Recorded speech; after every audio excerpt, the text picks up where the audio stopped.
So can Thank we you. just start by doing introductions again? Sounds good to me. You want to start off, Richard? Yeah, sure. So my name is Richard. I was on the previous stream. So I was going strong for about 10 days, and unfortunately, I relapsed yesterday, which I was pretty bummed about. Maybe we can Okay. talk about that today.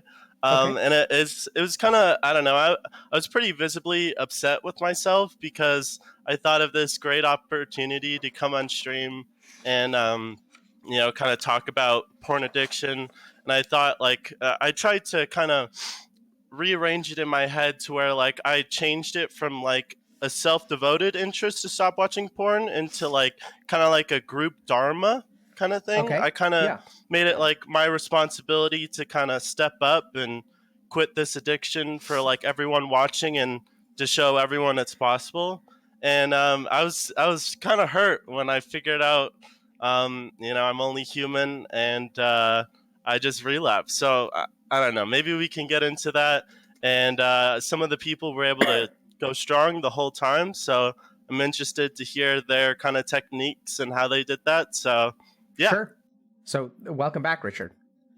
Thank you. Who wants to go next? I guess I'll go next. Okay. My name's Bear, and I'm new to the stream. Yeah. Welcome, Bear. Thank you. It's a pleasure to be here. It's an honor. So I watched the first stream, and I couldn't relate because I get into little periodic episodes where I get into analysis paralysis, Okay. and I end up turning to masturbation and gaming to kind of like work my way through it, Okay. rather than it just being like trauma, I guess. Okay. So you said that you had difficulty relating, and you feel like masturbation for you is like tied up to like other sort of cognitive things as opposed to some kind of trauma. Yes. Okay. Okay. So we can definitely talk about that. Thanks for coming on, man. Also, Sure. Thank you for having me. huge props to your gigantic balls for showing your face on a stream like this. Thank you. I'm nervous, man. Yeah, man. I think we're all nervous. Who's nervous? Show of hands. Okay. So who else wants to go? Who wants to introduce themselves?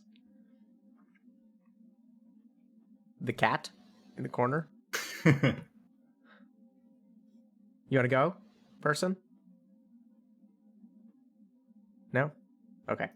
All right, I'll go, I guess. Go for it, Ghost. I'm Ghost. Probably know me from the last stream. Glad to be back.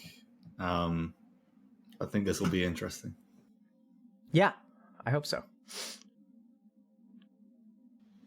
I'm Aaron. I was also on the last stream. And I guess I hope that we get to cover some extra bits that we didn't get to last stream. Absolutely. Anything in particular that you want to talk about today? I'd like to just first maybe catch up and briefly reiterate on some of the things that we touched on last time. Sure. And then maybe go into a little bit more on specifically relationships. Okay. That's great. We didn't touch on relationships at all. That's a good idea. Yeah. Yeah. Okay. Fantastic idea. Great suggestions, Aaron. And so I think we have one other person in the chat. Do you want to introduce yourself, Tony X Tony? They may be having Muted? mic issues. Mic issues. Okay. Oh. All right. So we'll see if we can get Tony to rejoin. Okay. So I think all fantastic ideas. Aaron, do you want to just start by, you kind of mentioned that you wanted to reiterate a couple of things. Do you want to just take a stab at that? What do you think it's important to reiterate? I think it's just because this past week, since the last stream, I tried once again to resist the addiction, and I tried a different approach this time, where I just, like Richard said, instead of focusing on myself and the benefits that it would give to myself, I thought more about the others that we talked with before, and everyone that has been like sending messages through the Discord or the Twitch chat saying how much it helped them, how much they could relate to it, or maybe they had some other issue, like Bear, and it was just more like that companionship, that sort of bond, hanging on to that, almost like it was almost like gripping onto a log while flowing down a river, and the river is like the urges just continually splashing on you, but as long as you have that float, you can sort of barely stay above the surface until you get to dry land. That's actually some really scary imagery. I mean, because it's not like a life raft. It's like a log, right? It's so unstable. The river is just pounding you, and it's kind of like you're holding out. And I'm not even sure that success is guaranteed at the end. Like, that sounds like, failure is more inevitable than success. Is that how it feels to you? Oh yeah, for sure. I'm expecting relapse at some point or another, just because it's happened to me so many times, because I've tried so many times over the years. But I'm going to give it a very strong effort this time, and now that I have like being more open about it and having like companionship with it, it's made it a little bit easier, but it's still, of course, extremely challenging. Yeah, so I'd like to just offer up another topic for discussion. Well, when I say another, I think Richard sort of mentioned this already, but I think we should really talk about this idea of relapse and quitting, and what is our goal here, and what does it mean to have these expectations for yourself now that you're sort of putting, as Richard kind of mentioned, there's sort of a group dharma here. So like your success or failure no longer just depends on you, because this is going to sound bizarre. So this stream is going to be full of like things that can be taken out of context. So people are watching you not fapping, right? That's like literally what's going on. People are watching you, and now you have an expectation to fulfill towards like other people to kind of inspire them. And I think, so I'd like to talk about that, and just what kind of pressure that puts on you, what kind of pressure relapse puts on you, what kind of pressure the inevitability of relapse puts on you, how that pressure actually affects you cognitively, and does that actually like, how does the pressure of possibly relapsing affect you relapsing or not relapsing? Richard? Yeah, I kind of want to take it on. Like, I really want to put it on to myself, and because I want to get rid of this, and I'd love to have the support of everyone here and everyone watching, and I know I do. It's just it's just difficult, and but I want to take that on. I kind of like, almost like in a superhero sense, like, Yep. take it on and like give it everything I can. Triumph. And like just die trying. That just seems so admirable to me, and I'd love to be a part of that. But there's also, if like relapse comes, then it just like, it comes to this point where it's like, oh Jesus Christ, the superhero kind of like failed the world. He wasn't able to save the world, which is kind of scary. But at the same time, I want to take it on, and that's kind of what I signed up for joining the stream. So I'm ready for it. It's just the stakes are higher now. Yeah. So how so? That everyone's counting on me. Everyone's counting on me to do this. So let's talk about being a superhero. Okay. What? Help me understand, or help us understand, and anyone can jump in, by the way. It resonates with me that Richard is kind of talking about doing something superhuman, right? Like there's like a part of us that strives to like overcome and achieve and be greater than what we are. And does the idea of becoming a superhero, like no fat man, like yeah Yeah, that superhero. It's actually funny because my Discord name is Oh Superman. So I've always been a fan of Superman, being able to like just achieve great things. So I don't know. Are you gonna go into this idea that like I'm only human and I can't be a superhero, or like I don't know. What do you Like, think about that? am I putting my expectations too high for myself? Being like trying to strive for, like a superheroistic goal. Why don't you ask your colleagues? What do you guys think? What do y'all think about becoming a superhero? And is Richard I putting too high of an expectation on himself? I think it's a lot of pressure. I think it's a double-edged sword yeah, if you because can walk that, yeah, go on. yeah, it's a fine line to walk because the more pressure you put on yourself when or if you do crack, it's harder to continue forward because you're going to fall that much farther.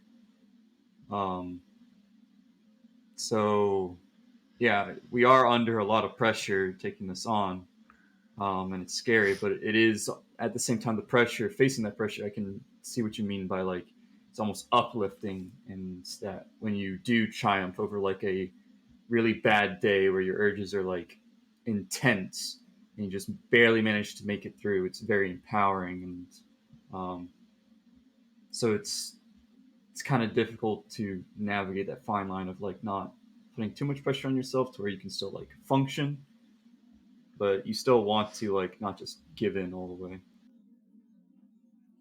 What did you mean by double-edged sword, Ghost?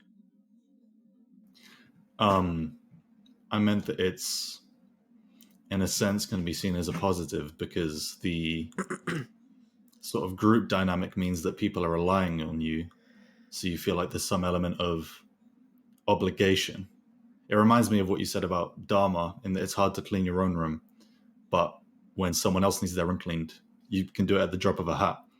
It's like it's kind of in a sense easier when there are people counting on you, but also there is that overwhelming pressure that makes it more difficult. What do you think about what they have to say, Richard? Matches. Yeah, I would agree with them. Now, you said something you kind of like sort of tried to put yourself in my shoes for a moment. You said, "Are you going to say something like we're all just normal human?" Like, do you remember you made that Yeah, statement? that was a defensive, deflective statement. Yeah, what was that statement? Let's understand it for a second. Do you got the rest of Um, y'all heard that?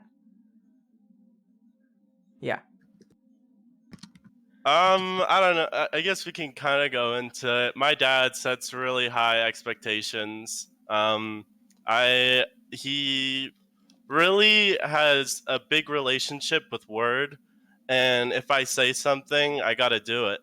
And I've always had motivation problems.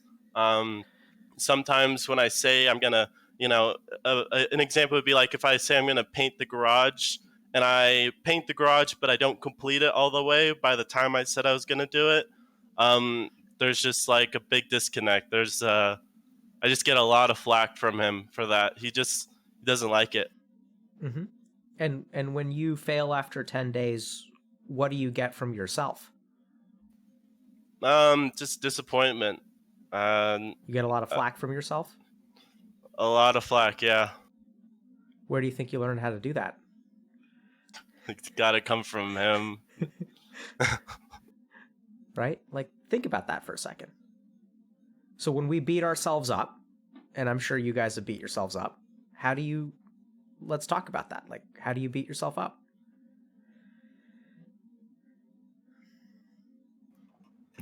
I caught a grin from Bear.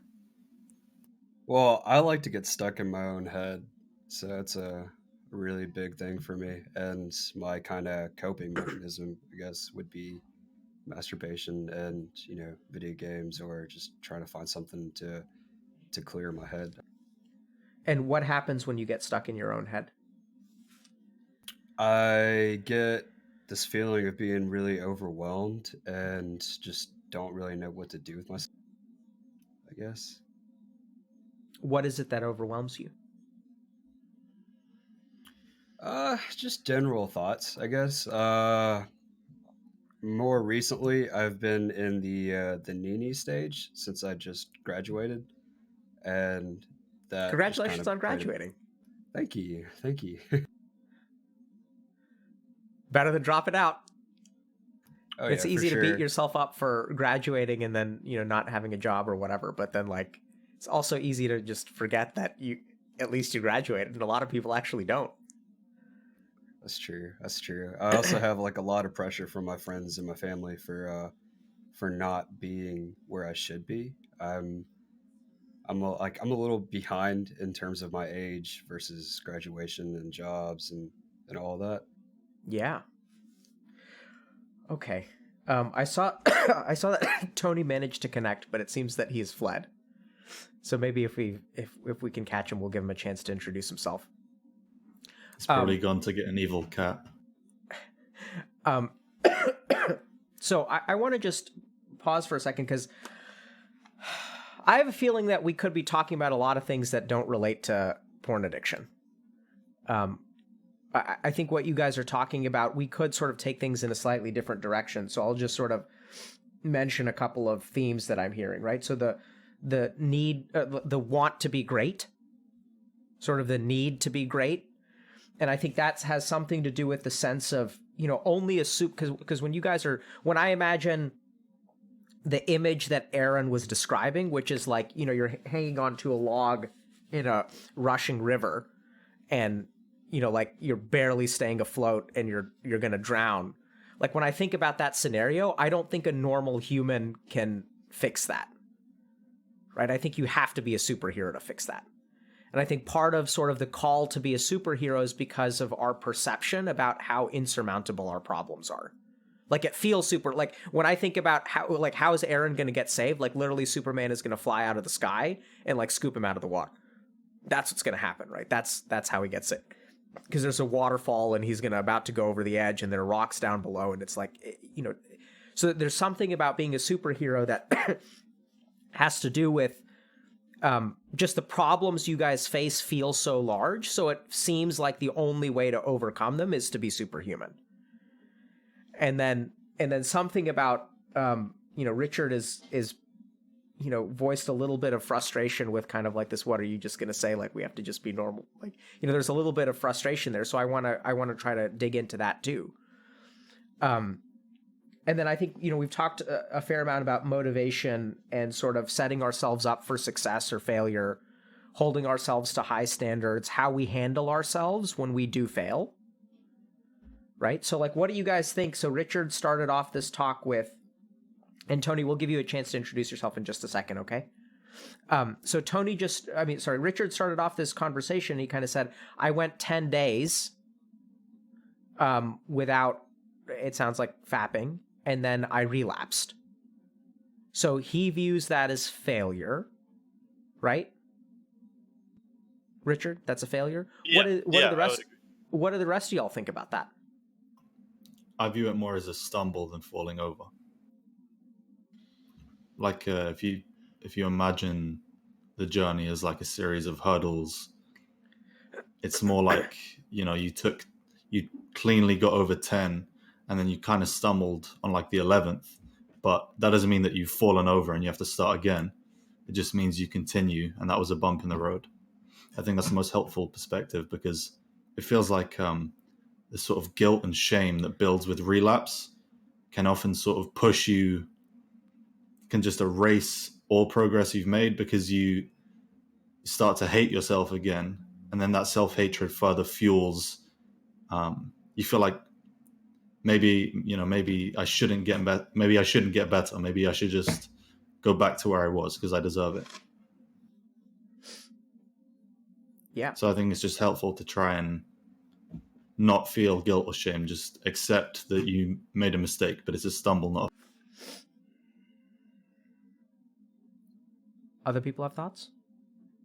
Yeah, I relate it to, I guess, meditation, in that when your mind does wander, you don't force yourself to get back in being centered, but you gently allow yourself to come back, and it's part of the process.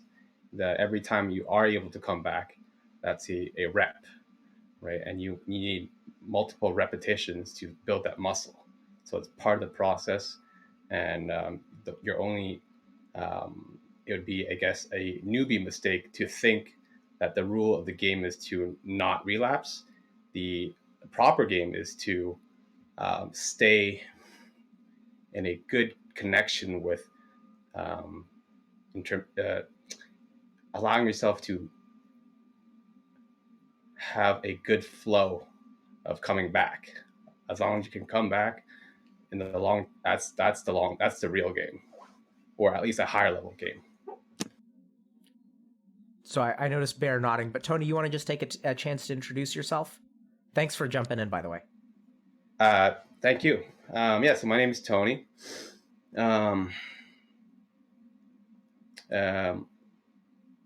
What should the intro? So why don't you just tell us a little bit about? If you're comfortable, you can just say I'm Tony, and that can be sufficient. But sometimes it's been helpful for other people to hear a little bit about what's bringing you here today, and maybe what you struggle with.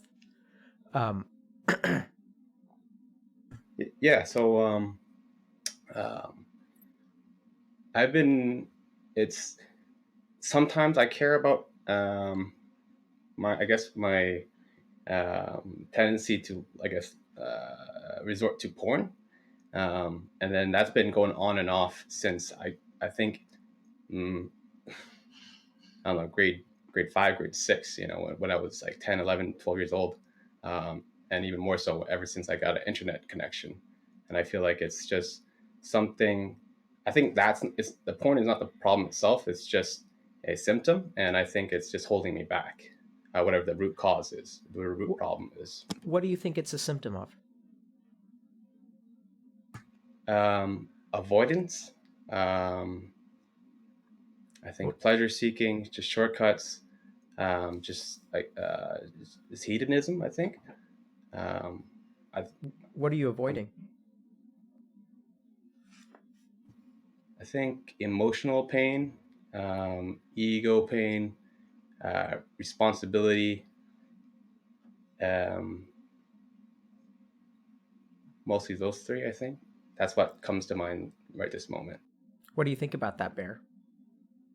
So, like, in my opinion, with Richard's, I guess, instance is that when he does, I guess, relapse into masturbation, that's not a failure. It's just it would be a failure, in my opinion, if he was ignoring responsibilities or trying to overcome some type of emotions, you know. But I agree with Tony, like, wholeheartedly, actually. Richard, what's it like to hear other people say that they don't really view you as a failure? My first reaction, I don't know. I'm not. I don't want to say I'm super hard on myself, but I made this way to where when I started this journey, I failed other people. I let a lot of people down, and that's what kind of is getting to me because I wanted to be that superhuman, and take this on and show other people that it's possible. It's just I see it as a slight mess up in the road that was ahead of me. Not like with Ghost's instant, when Ghost said the hurdling, when you kind of stumbled, but you didn't exactly fall, you don't have to start all over again. You could still I do see it as a stumble, but I still look at it as if I failed everyone watching, and it sucks. I mean, I wish I wanted to be the person that came on stream and showed everyone it was possible, and I don't know, emotions are starting to arise. Yeah, I see that. So first of all, do you guys see how Richard, for the first time in all the time we've been speaking, is starting to not make sense? Mm-hmm. Like, you guys see that? Like, can y'all see what I'm saying? Yeah. Like his words, like, so because he's sort of acknowledging. So what I'm pointing out is that Richard, I don't mean that as an insult. What I mean is that there's a part of you that acknowledges and can view things the way that other people are viewing them. And there's also this other part of you that is complete, like, doesn't give two fucks about that. Yeah, it's deep rooted. Yep. There's conflict. And absolutely, right? So when other people are encouraging you, how are you feeling? Are you? Say that again. Sorry. So like other people are basically like trying to encourage and support you, right? How do you feel when they do that? I guess what I would say is like the superhero mentality has two sides of the coin, and when there's failure, it's catastrophic, and when there's encouragement, like when I'm taking on the superhuman feat to show everyone it's possible, I get energy from the people encouraging me. But when I stumble and fail, it still hurts. It hurts a lot. Yeah, so I'm going to ask Even you kind of... Superman is weak to kryptonite, though. Say that again. Sorry, Ghost. Can you say that Even again? Superman is weak to kryptonite. Yeah. Everyone has their kryptonite, even the superhero. Yeah, what is it like to hear that, Richard? Yeah, it's hard to hear, but it's a tough pill to swallow. But I'm on Yeah, the so- path to swallowing. I'm going to try to put some words into your mouth. So I think you sort of hinted at this, that when things are going well and other people encourage you, it makes you feel good, right? It fuels you. And after you perceive that you've failed and other people encourage you, I think you actually feel worse. Yeah. It was hard hearing everyone saying, it was hard hearing that it was just a stumble when I'm trying to make it this ultimate fail. Yeah, right? So let's just notice that for a second. That despite other people trying to help you and support you, and I think you know that these guys care about you, right? Like, that much is clear. Absolutely, 100%. That is clear. And so how does that work where like when we do something, let's say we mess up and it's unclear how much you've messed up or if this was a stumble or you fucked up catastrophically and the world is going to end. Like, let's just table that for a second and just understand that it's unclear. But Yeah. what do you guys think about, what's going on when someone is receiving when people are trying to support another human being and that makes the other human being feel worse? Have you guys ever been in that situation?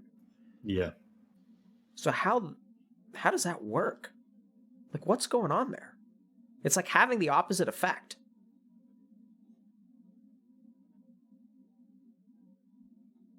I don't know. There's an element of trying to just lone wolf it, figure it out myself. I don't. Yeah. For For sure. me, it's a lot of pride. It comes back to ego because I don't. My initial reaction is I don't like to accept help when part of me or a lot of me feels like I can do it myself.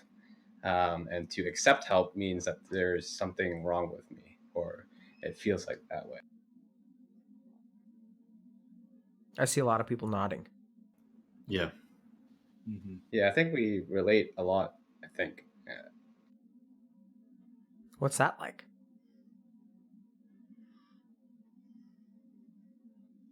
Cool. It feels kind of cool. It's interesting, because I mean, part of the reason why I didn't mind opening up about porn addiction is just because I know it's more and more common now. So I feel like it's not. Oh, yeah. I'm not alone.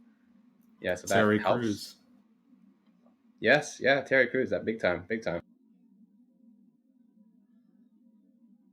Yeah. So let me ask you something.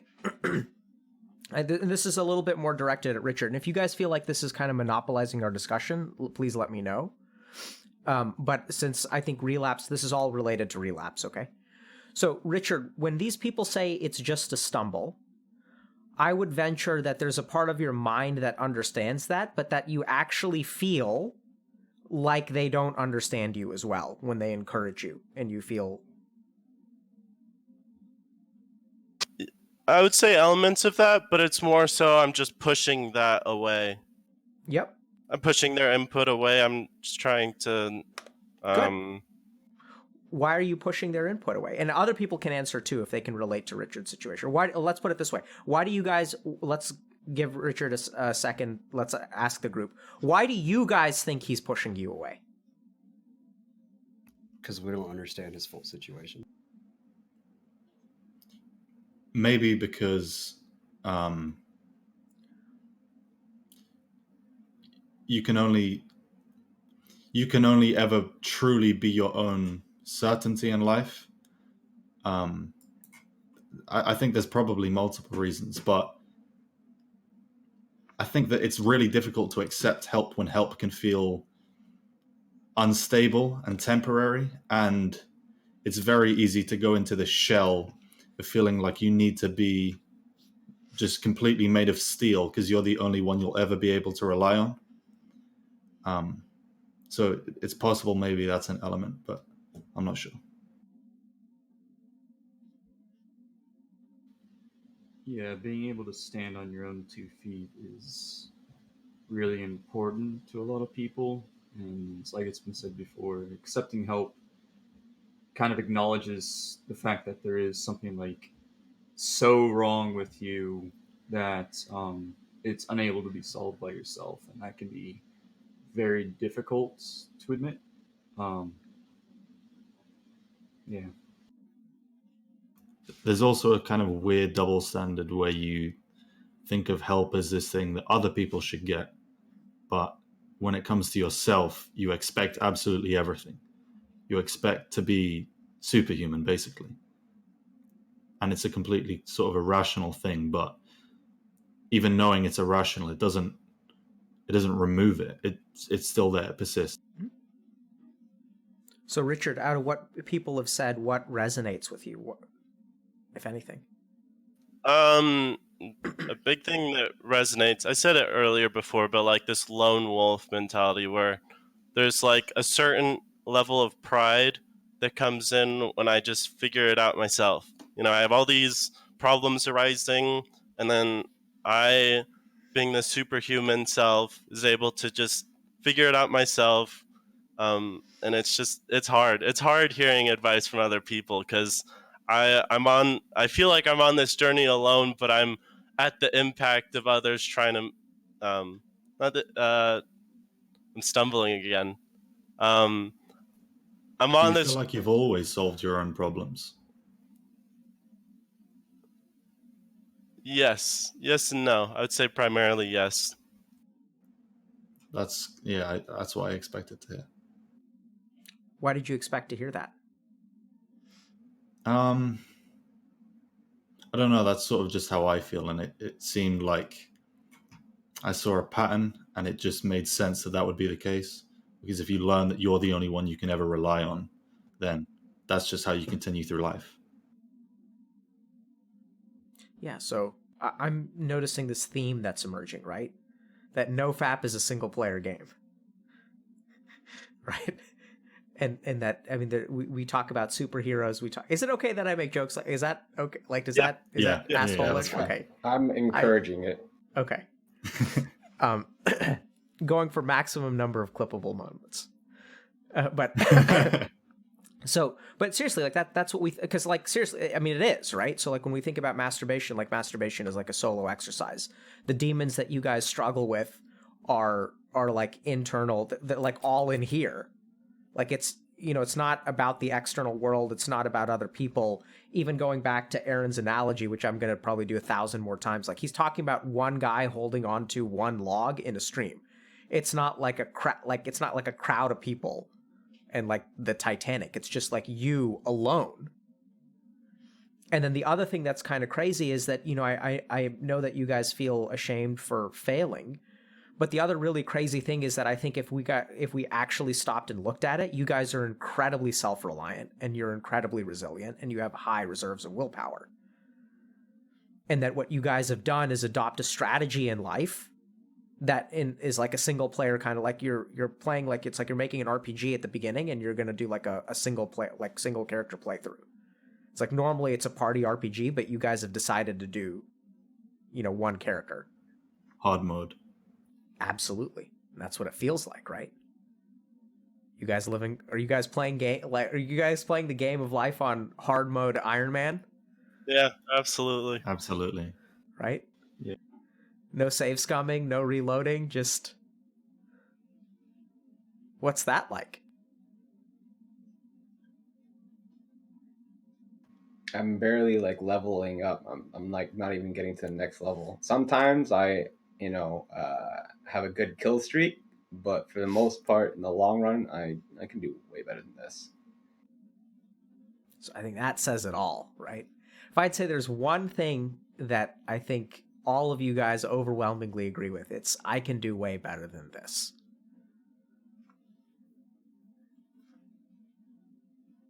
Yeah. Where did you guys get that idea? What's that? Where does that come from?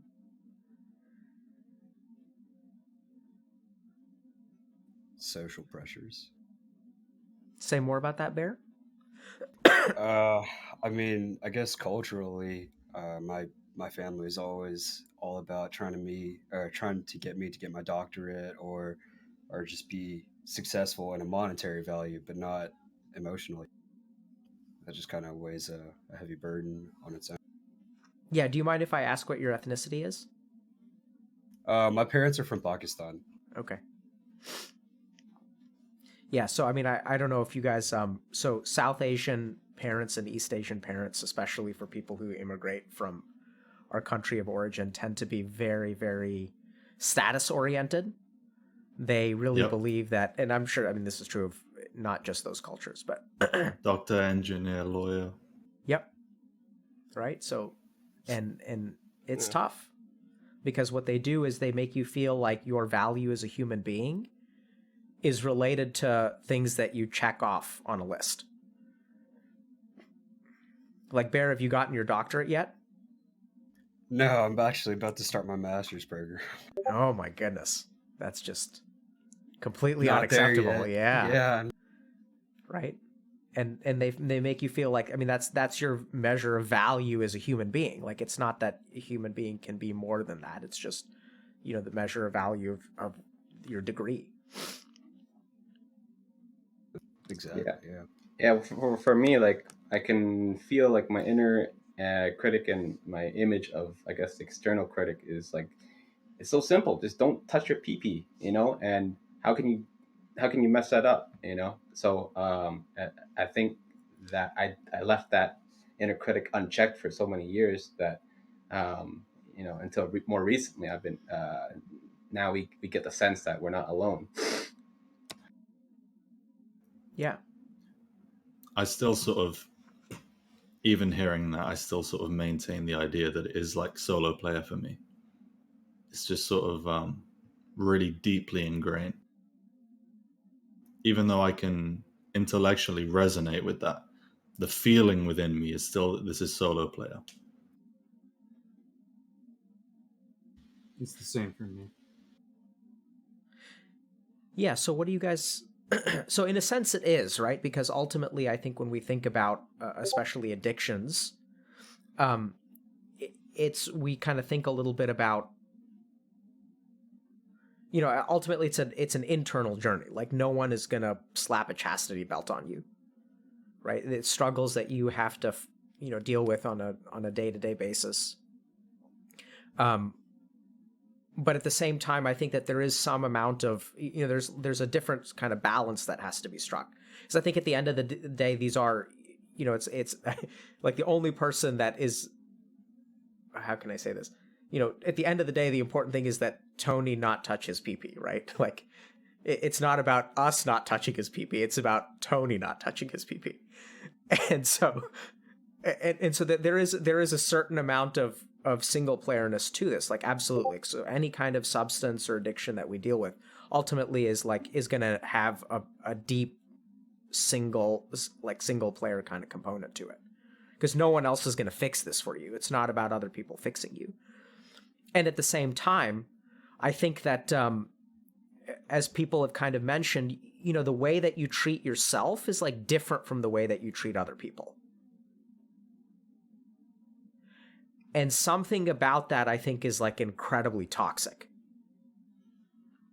Right? So like Tony was talking a little bit about the way that he left his inner critic unchecked. I think it's a beautiful way of putting it. In the case of Bear, it sounds like a lot of his criticism is not actually coming from internally, it's coming from externally. But I'd say also in Bear's case that all of those external statements have created a standard that you measure yourself against, right? So you accept their premises. and they become your premises. It's internalized. Absolutely. Definitely. So there is something incredibly single player about this. So my next question kind of goes to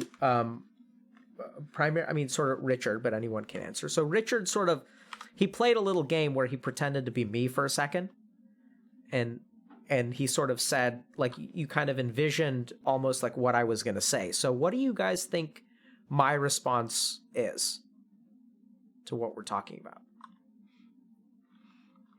So like superheroes. It's like a soft spot for me. I'm trying to defend it. Defend what? This idea that I'm not a superhero. That I do have kryptonite. That's what you think I'm going to say? No, that's what I think. Sorry. Yeah, that's okay. What I think, go for it, Tony. What I think you're gonna say now is that it's not exactly a single player game now.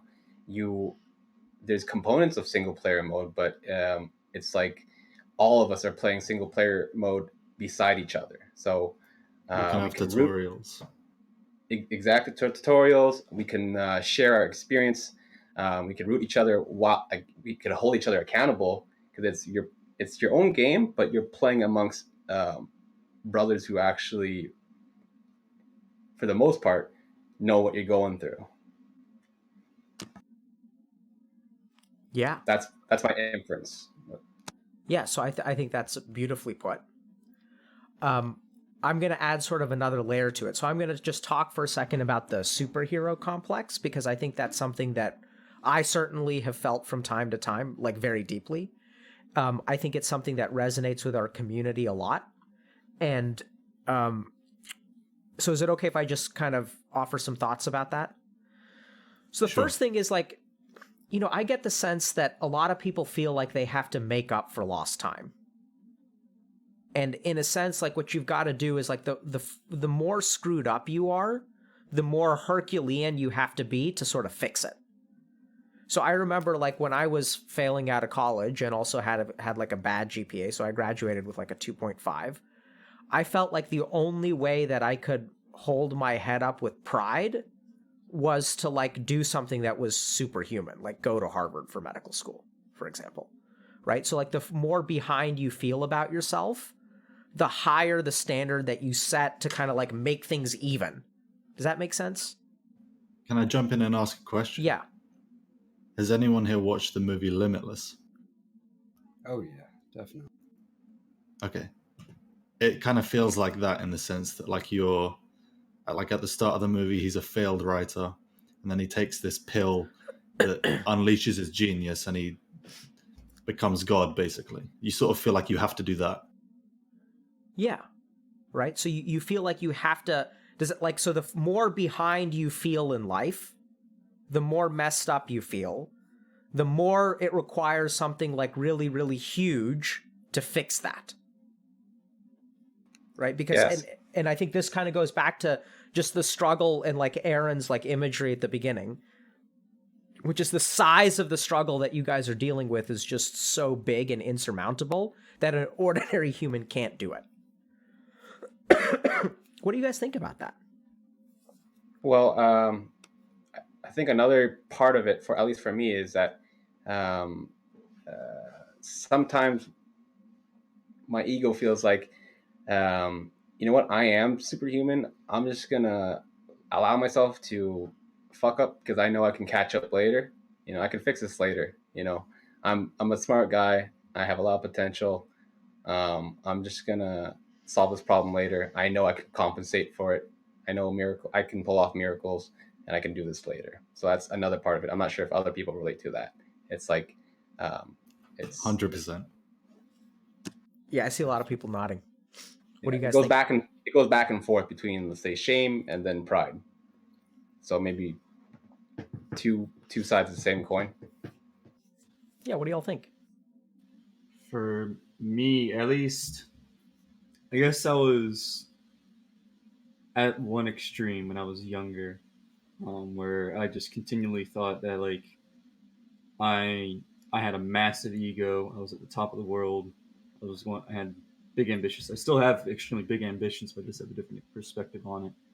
Now it's more like I'm scum, but I guess I sort of think of it as anything that I'm able to accomplish as someone as low as I am.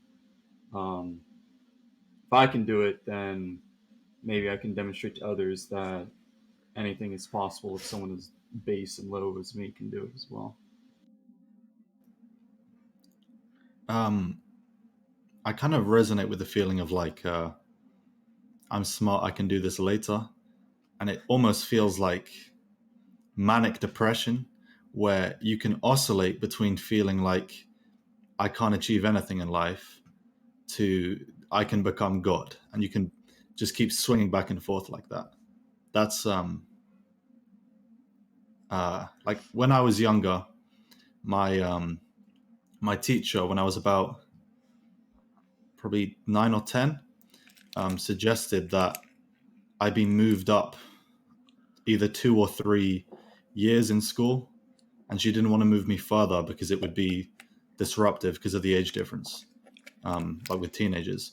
But I refused because I was kind of afraid of that, and she wanted me to go to Oxford, and I feel like I'm now at a point where I've failed that, but there's still a part of me that thinks I could pull a miracle out of the bag. And it's this constant oscillation between thinking I'm going to be homeless or like a multimillionaire, and there's no in between. Like it's just one or the other all the time. So Tony's laughing. Yeah, absolutely. I'm either gonna, you know, become not even a billionaire, but like just partially like a messiah complex, and or just, oh my god, I just want to fade into nothingness, and it's a bit of a hint of nihilism comes in when I'm at my lows, and then messiah complex when I'm at my high, and that oscillation between there is real. And then sometimes the lows get lower because, okay, I've been oscillating between these two modes for how many years now? And if I'm being honest with myself, maybe I do need help. Maybe I can't do this myself. Okay, so we've come far away from porn addiction, but I think this is really important to talk about. So I mean, I hope people who are watching find this useful. So I'm going to try to offer once again a little bit more kind of like of my opinion about this subject. So the first question is like, so let's just define what we're talking about. So I think that when you guys we're talking about porn addiction, this particular problem recruits part of our psychology, which is this like complete failure versus superhuman amazing person, like messiah genius versus no one who's sitting at home playing video games and jerking off. So this is a part of us that doesn't just rely, like it's not just porn addiction that taps into this, right? It's like professional expertise, it's dating life, which we should probably switch to dating in a few minutes. It's like making money, it's being respected, it's nofap, it's like all of this stuff where, and you guys are noticing that you oscillate quickly between these two things, whether the two things actually seem to be like really connected, right? So it's almost like, sort of saying like, oh, I keep on oscillating between being awake and being asleep at night. And it's like, yeah, well, that's because like sleeping and wakefulness are like fundamentally connected. So these are two modes that you operate between. So the first question is, do you guys think that playing this game of sometimes feeling like a genius and sometimes feeling like a piece of shit, like, is that a good strategy to live life? Hasn't worked so far. Okay. So then the question is, how do we free ourselves of what I call the problem of escalating impossibility, which is that the further you fall, the more you escalate what you need to do to make yourself kind of feel better. So like at the beginning, it's a little bit impossible. And then after a year goes by, it becomes even more impossible and even more impossible. So in Ghost's case, he had a chance to skip a couple of grades and then it became Oxford. And now it's like he has to do something even bigger, right? So how do we free ourselves from that? Any It ideas? feels like arrogance may be at play somewhere, Yes, because absolutely. it can feel like I'm going to give myself all these debuffs and watch what I can do. Yep. Like, watch me succeed even with the debuffs. Yep. And it feels kind of like some showmanship, and it's like making your life harder than it has to be Yep. just to prove a point. Yep. But I'm not entirely sure where that comes from. Where do you What guys I think? Go for it, Tony. for myself, I think my extreme side thinks that okay, I just have to change everything I'm doing because all that I've been doing has gotten me the same results, so I have to do everything differently. Or I think my wiser self kind of is thinking maybe I just have to change one key thing, and I do it very gently, and it'll almost be effortless Okay. if I just find the right thing that I have to change. So I'm gonna go back to ghosts. So we'll put a pin in what Tony said, which is essentially change everything versus change one thing. And Ghost, you kind of said that you don't know where that arrogance comes from. Where do you think it comes from?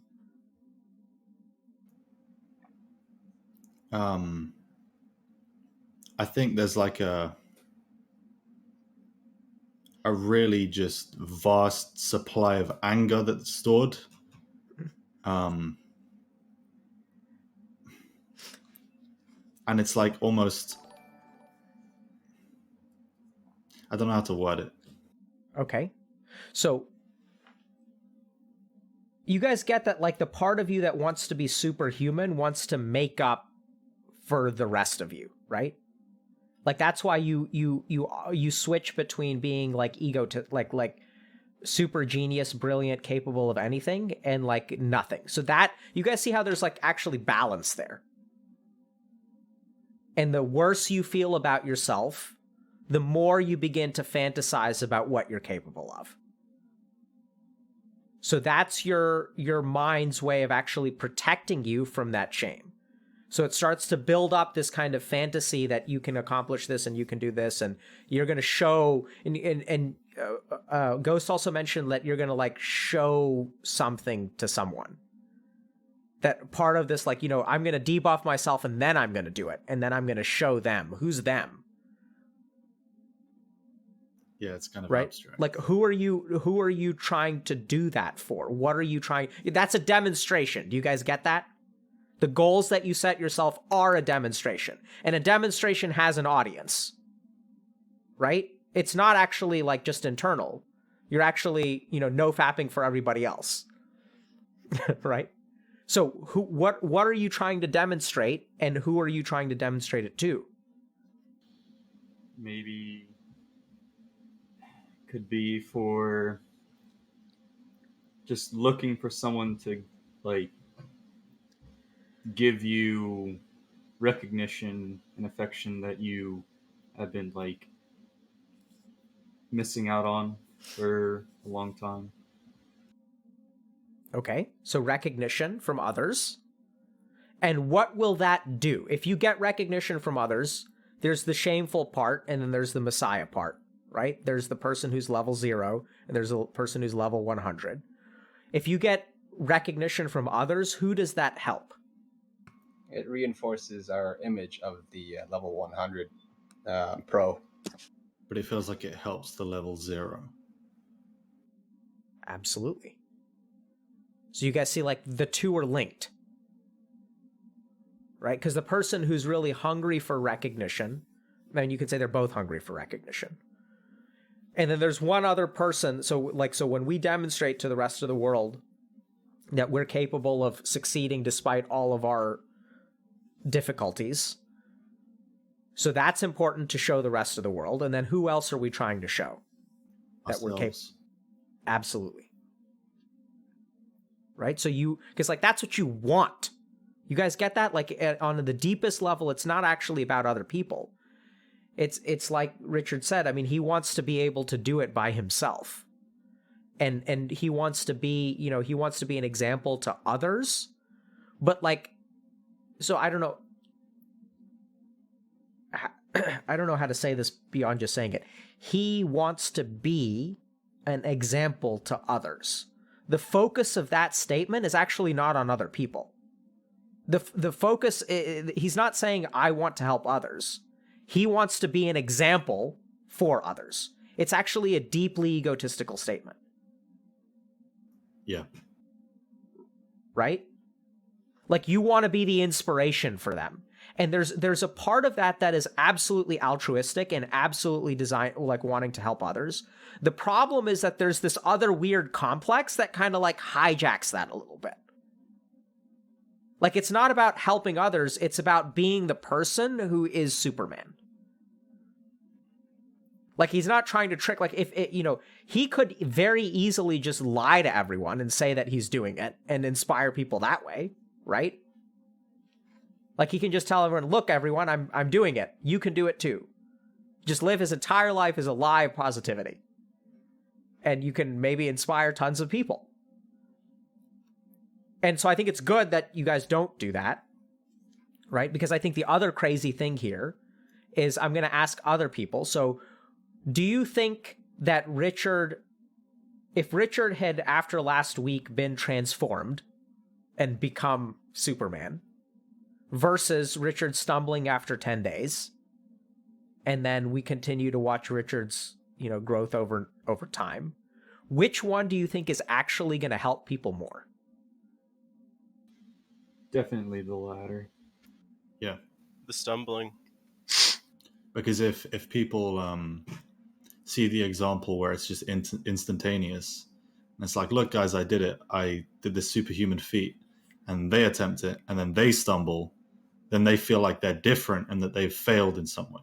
But if they see a stumble success story, they say, oh, this person's human and they succeeded, therefore I can do it too.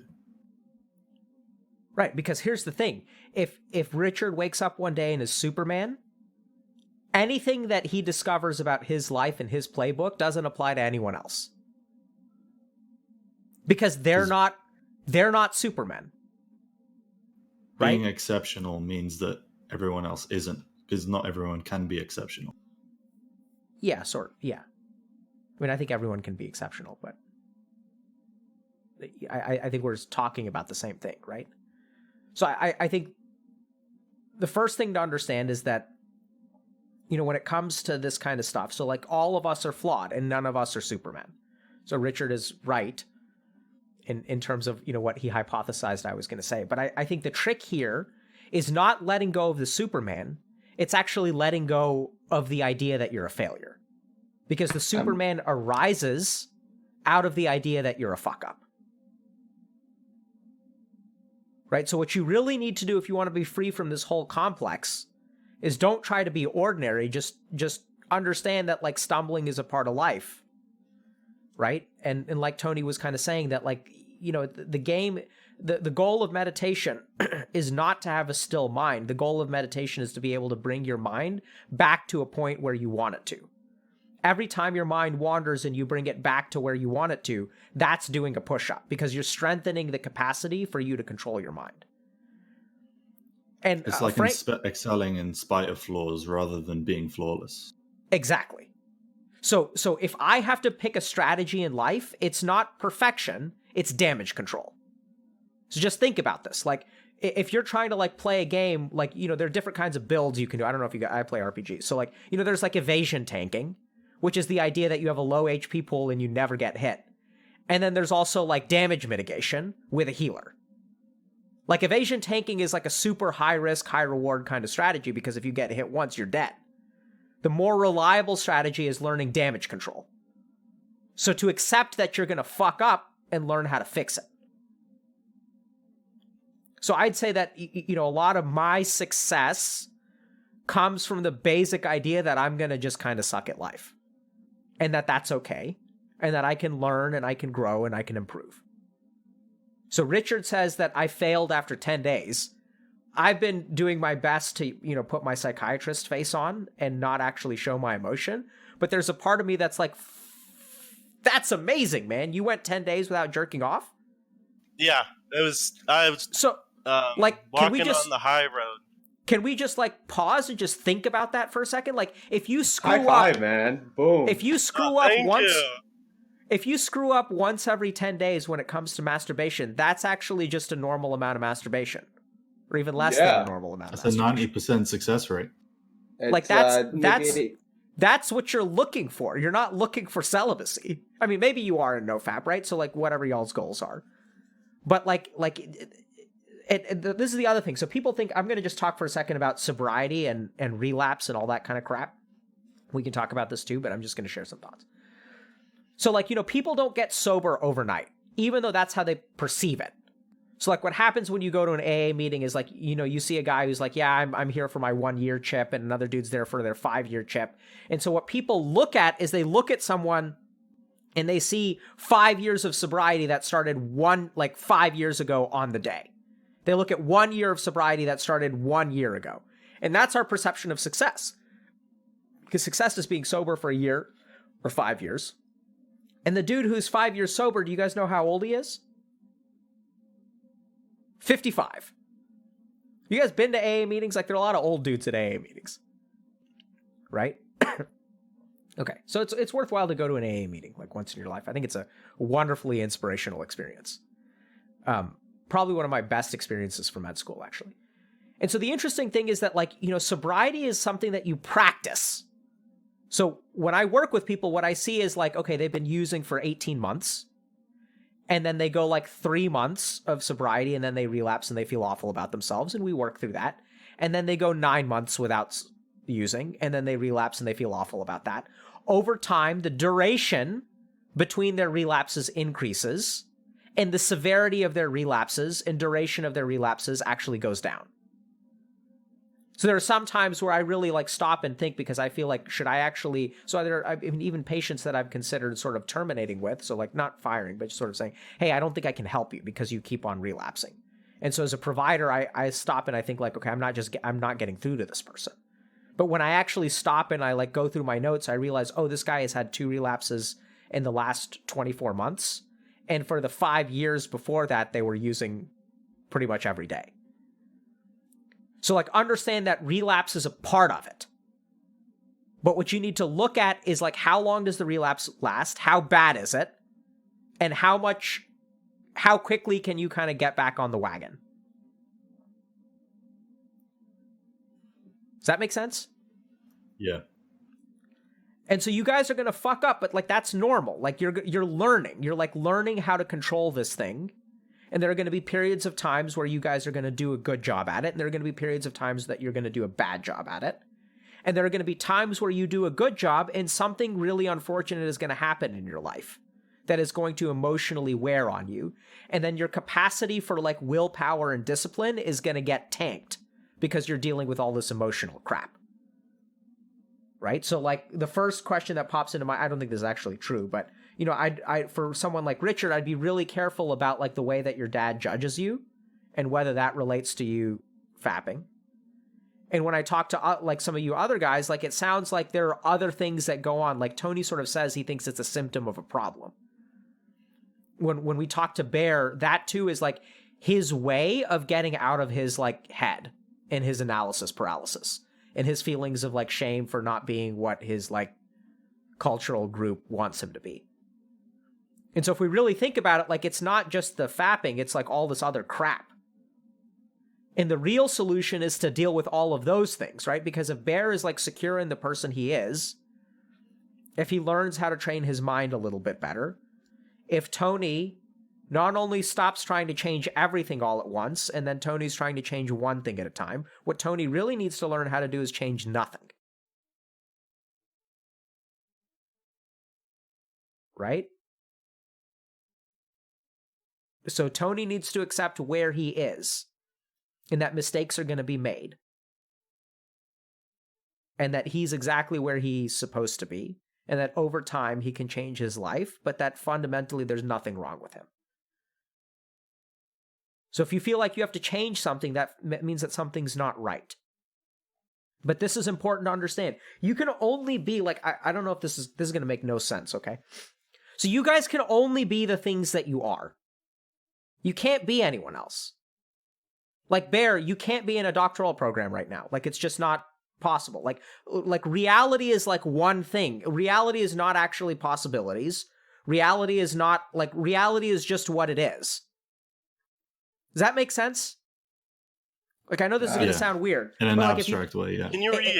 Can you reiterate on the possibilities? Reality is not possibilities. Can you yeah, say so something more where about that? are you guys right now? Like you In the can't present. be anywhere except for where you are. Like it is literally impossible for you to be anything but who you are, where you are, when you are in this moment. Similar can't- to It's the how only- there's only the now. There's no actual future. There's no past. There's only the now. Yeah. And the That's it. present is the only place in which you have agency. You can't change the past by thinking about it, and you can't change the future by projecting it. You only have agency to change things in the exact current moment. Yes. And so since you, so this is going to sound absolutely crazy, but since you do not have the power to go into the past and change your decisions, you actually have no power to be anywhere except for where you are. That's like literally impossible. Doesn't mean, go ahead. Yeah, just to share my experience, I every time I'm reminded of that, I can take a deep breath and accept that. And then maybe, it could be an hour later, a day later, then I lose that mindset of just allowing myself to be me. So I in a way, I relate that to relapsing. Every time I forget that all I need to do is just be myself right now, that's a win. But then when I forget that, that's to me, it's like parallel to a relapse. Yep. Yeah, because what, so the thing that that results in relapse, so when you are able to be where you are now, you enter sort of like a non-judgmental state. You're free from a lot of the things that you turn to pornography to protect you from.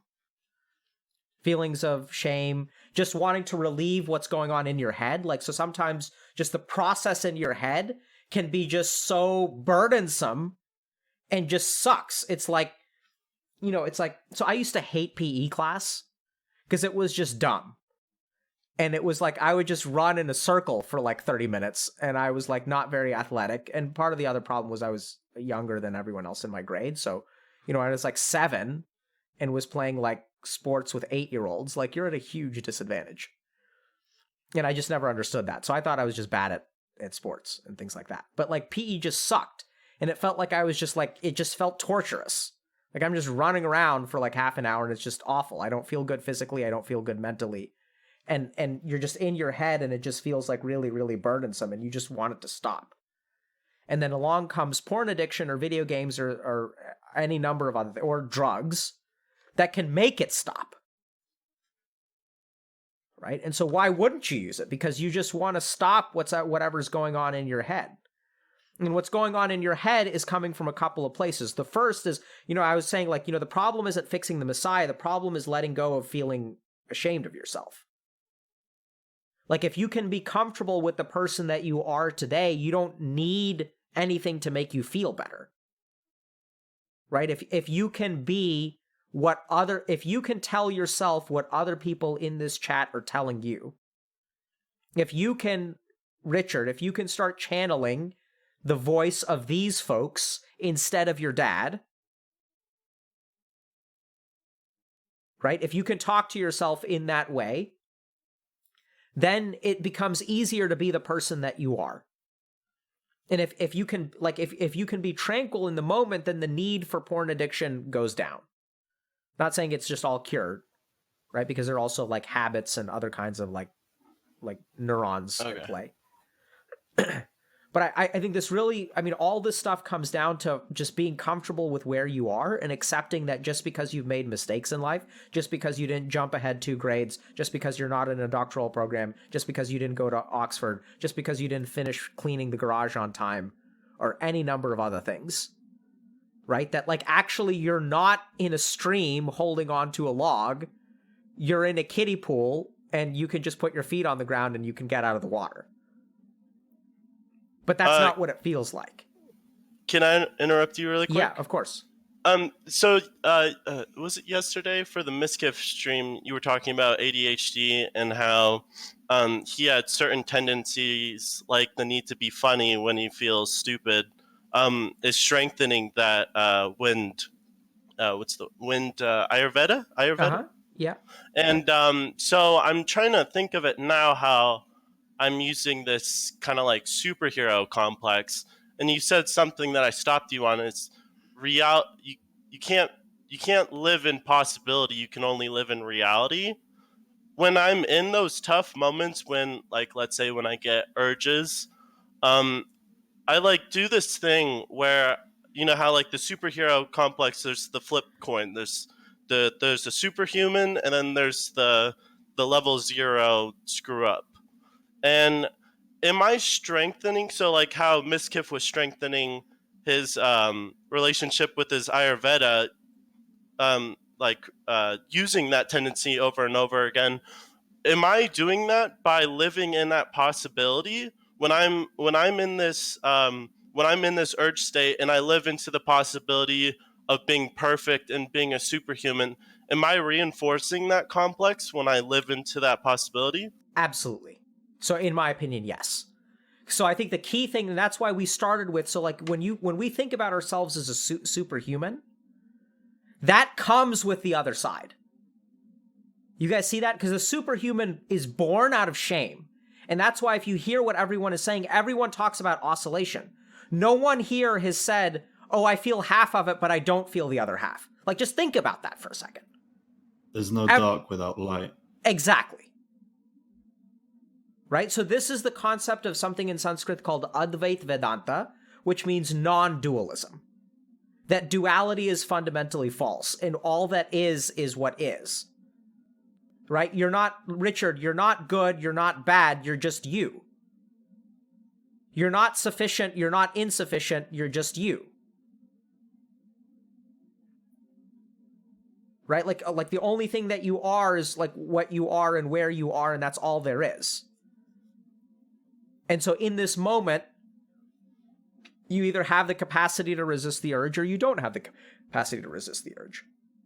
And you have to be careful because if you have an addictive brain, your addictive brain is going to say, oh yeah, I don't have the capacity to resist the urge. And then you notice that and you recognize, okay, is that the addictive brain that's talking? Or do I really have the capacity to resist the urge? And then you realize that whether you have the capacity to resist the urge or not is dependent on you, because capacity is about the future. It's not about the now. It's a potential state, which isn't. It's a potential state, which is false. And if I had to ask you, Richard, you know, like, how did you go 10 days without fapping? Or watching porn or whatever? You know, like... Oh, this is great. Yeah, I just filled my day with doing stuff. And then by the end of the day, I was already so exhausted that I just went to bed. So like you see how that has there's no capacity, there's no potential, there's just doing. Mm-hmm. Like you filled your days with stuff. That's your solution, right? That you engage in the present time and time and time again. And I don't know what happened on day 10. So there could be all kinds of... Yeah. You know, I guess there was an element of like I was just exhausted. I didn't...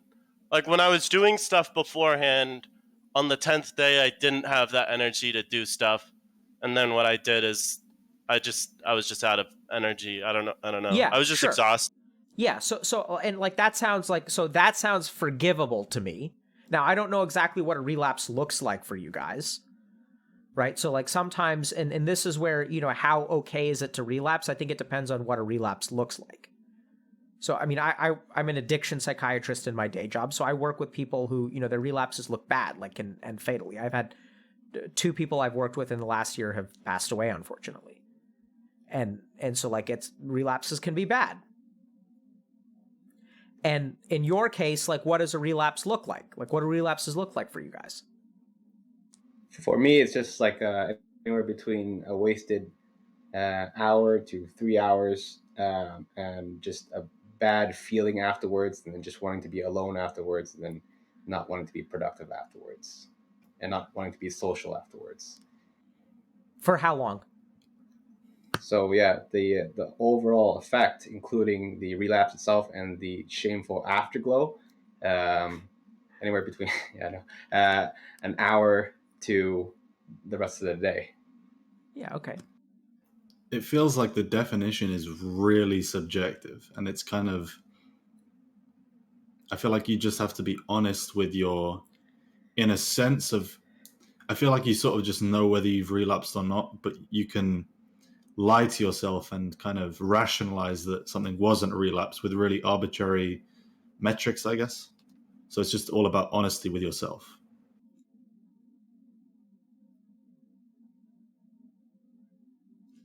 Aaron, did you want to say something? You've been Yeah. Relapse for me, it can be wildly variant, but like it can be, as Tony said, where it's just like happens and then there's like a period of shamefulness, and then when, like, for example, my depression was really bad, it can like end up to where the shame like feeds into a negative loop, thought cycle, and then like things get very mentally serious for me, and then it can get very possibly lethal for me. Yeah. Right. So I think, that there is a lot of individuality to this, and also, frankly, a wide spectrum of severity. Right. So, I mean, if you also suffer from depression or whatnot, like you got to be careful, because all this stuff like feeds on, like, they're all buddies. Like, this is the problem, is like you guys are playing a single player game, but like your demons are playing multiplayer. Like, you guys are solo queuing and they're like a 5-stack. And it fucking sucks. Right? You have to solo carry. Yeah, like you're playing with a bunch of these pubs who, like, you'd rather have bots on your team. And then they're, like your depression and your porn addiction and your video game addiction and your, shame from not having a job and your shame from not having a girlfriend. Like, the 5 of them queue up. And then, like, I don't know if you guys have seen this. Like, I play Dota, but like when people's like, when they're like the pictures next to their names like line up to form an image. You guys seen that? And like that's when like when it's like the picture they're about to of, get like, rolled. Kim Jong-un or something. And then they're also like they're different ranks, right? So like some people have bad depression, so it's like some like some high level player who's smurfing.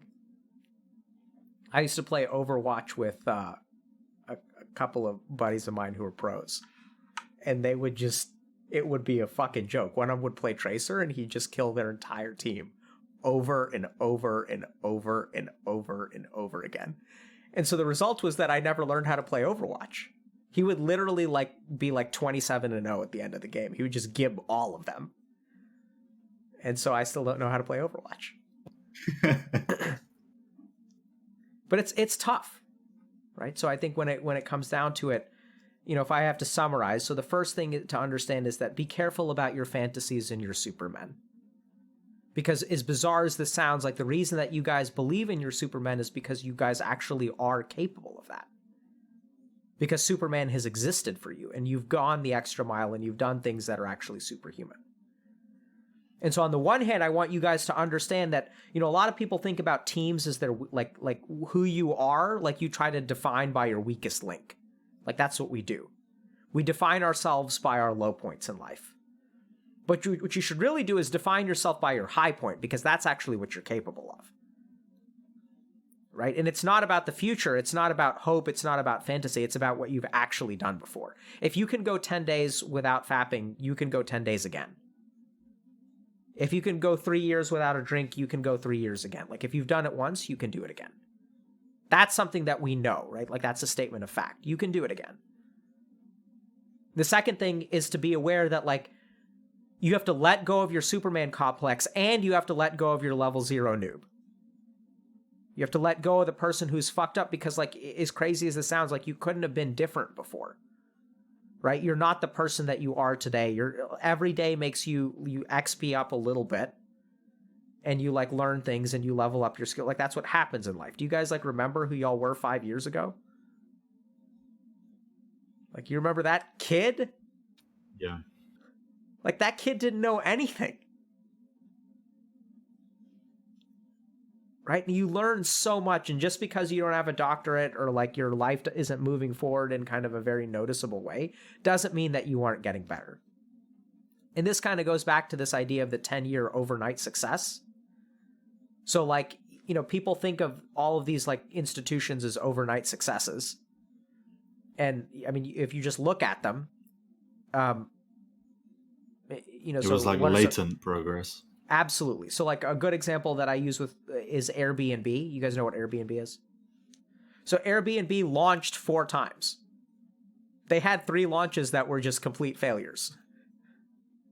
And then their 4th launch was wildly successful. Like even when it comes to Healthy Gamer, it's like, you know, I used to get together back in the end of 2017, and I started working with gamers on Discord. There were like 10 of us. And we worked together for a year, and we were very, very small, and it was still fun, and it was like really enjoyable, and we helped people a lot. And then over the past couple of weeks, like literally weeks, we've blown up. But like this has been a story that's like decades in the making. And you guys just see like, so this is where, you know, it also comes back to being Superman. So something that I try very hard to do is like actually avoid the Messiah complex of myself. So people think I'm special. My whole point is that I'm not. Right? Like the reason that I can say this stuff is because, you know, I used to play PlayStation and jerk off all the time when I was a freshman in college. Like that's just what every day was. It's like skipping class, jerking off, playing PlayStation, and apparently like making girls cry when they try to give you their number. Right? Like, I mean, just how bad that's just bad, guys. That's bad. Yeah, I did all of that except for the PlayStation. Yeah, so props, dude. So do we have time to get into relationships? Absolutely, let's do it. Yeah. Quick, wait. Just I want to ask like one question. Yeah. You mentioned like doshas before. Uh-huh. I just wanted to. I'm curious if you have like a solid idea of what everyone's doshas here after just like an hour of talking to her. Sure. Do you have like a solid idea for everyone? Yeah, I think so. You want to know I think what they it's are? interesting. That would be fun to Kinda, share. yeah. Okay. So I think Richard is predominantly Pitta. I think Bear is predominantly Kapha. Aaron, I think you are Vata and Kapha. Ghost, I think you're Pitta and maybe Vata. And Tony, maybe... I'm not so sure about Tony. You have Vata features and Kapha features, actually. But hard to say. Yeah, I think part of me just likes to be ambiguous and not be pigeonholed. So for some reason, I think I subconsciously try to be everything, you know, like all the good, I don't know. Like really be think they're good or bad. amorphous. Yeah. But let's move on to relationships. Ghost, sorry, I want to just make sure we have time for this, but otherwise I that's would fine. love to talk more about Ayurveda, but that's my initial instinct. So so let's talk about relationships.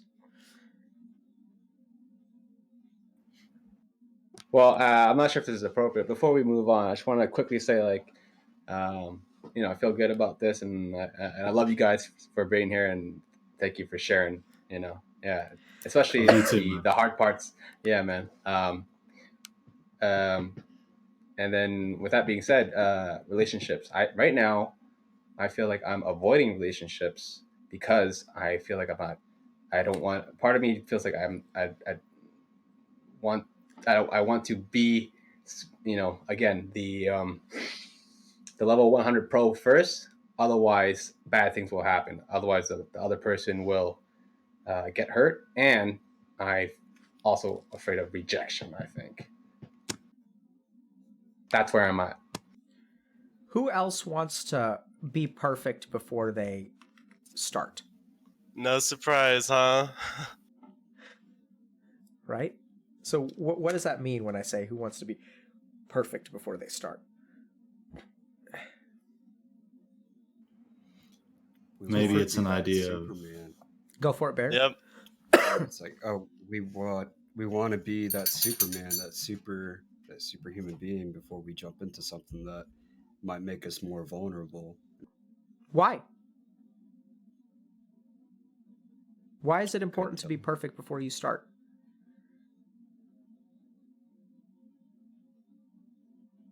Okay, we'll table it. So first of all, being perfect before you start, is that damage mitigation with healing or evasion tanking? Evasion. Very good. You guys see that? Good. So we'll get to what that means. Okay. So and then also Tony, you said that you want to be level 100 before you start. And then what was the other thing that's keeping you from engaging in a relationship? So what I feel really down when in the past I've let people down, and I'm especially hurt when other people are hurt. So those, and I think I've been scarred from that. Because I've let myself down so many times. I'm kind of okay with that to some degree, but it Good for really you. hurts when, yeah, thank you. When other people that I care about are genuinely hurt, and then that's part of me can't forgive myself for hurting other people. For being reckless or just not being prepared or not um, being responsible for what I am putting myself into. Other people have just general thoughts about the way that they view relationships.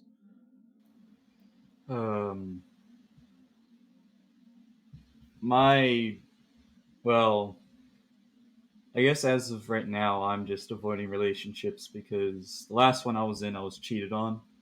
Um, and so, like, Sorry to hear that, man. yeah, it's fine. It just goes further to reinforce, like, um, I haven't had self confidence issues in a while, but when something like that happens, it goes to destroy a lot of progress that you make in that area. And then also, my relationships have always just been a mess. I just can't seem to find a healthy relationship. Um, I've been in a relationship to where I was like, I break up with them and then I was like harassed for months after by them. I've had relationships where like I've been cheated on. Um, yeah, it's just never been healthy interactions with me with relationships. That sucks, man. Yeah, and for me, like every time I hear horror stories from other people, it makes me feel like shit. I don't even want to get involved with that. Then with all the bad news that I hear, and I'm just filled with fear and pain avoidance every time I hear something like that happens. And on top of that, I didn't have um, my parents be in the best relationship as I was growing older and even to this point. So that's for me, that's a big part of it. Just not seeing a healthy relationship right in front of my eyes um, over and over again, so that I can be inspired and I can model that down to my subconscious level. I would like that. Yeah. I resonate with that too. I actually just got out of one of those horror story relationships where it was a whole lot of gaslighting abuse to the point where I was beginning to become delusional, and my friends, my family, and even my therapist started to turn on me to a certain extent. It's a very crazy situation. I don't know if this is voyeuristic, but I find myself being very curious. Curious how other Yeah, me people too. feel. I'm willing to answer all questions. I very respect curiosity. Yeah. Bear, I'm particularly surprised that in a relationship, it sounds like everyone around you turned on you. That's really, I don't think I've heard of that happening, even including your therapist. Like, that's really strange. So it was. I'm a really highly empathetic individual, and I'm very agreeable. And my ex was, I mean, I would label her as a covert narcissist, and she just kind of got everyone to turn on me. I don't really know how, but they were. It got to the point where my friends and my family and even my therapist started to gaslight me, along with the same stories that she would tell me. Sounds awful, man. Yeah, for those who, I mean, maybe some of you guys already know, but from what I've heard and read, when you're very empathic, you naturally attract narcissists Yeah, to take advantage of that situation. 100%. Yeah. And then to add on to that, like I think I'm naturally empathic, and then being afraid of being hurt by narcissists, I kind of shove away my empathy sometimes, and sometimes I'm a jerk so that I don't get taken advantage of. And then sometimes, if I'm not careful, I'm paranoid of becoming a narcissist myself.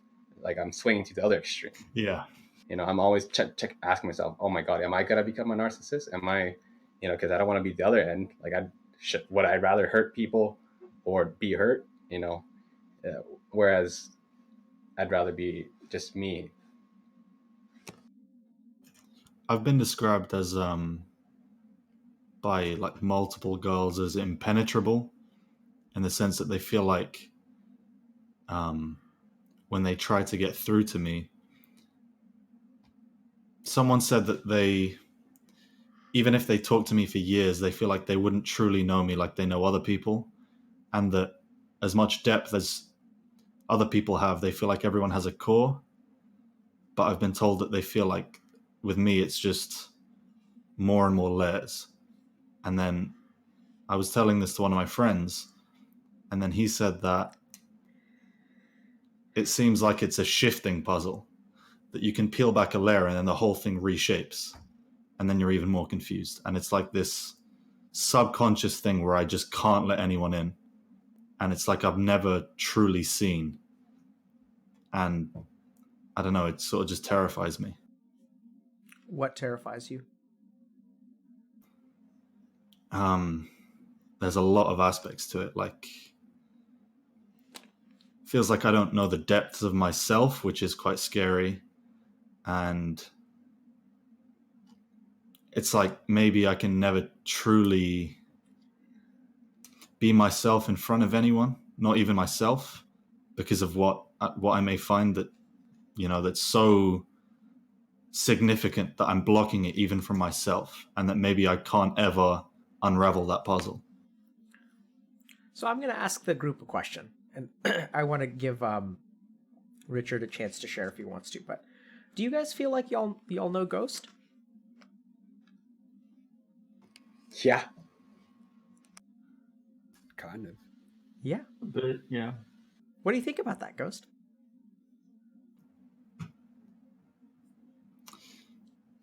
Well, actually, to go just so you understand where I'm coming from, I feel like I know where you're coming from, but you just take it a one or two steps further, but not that far, not too far from my experience.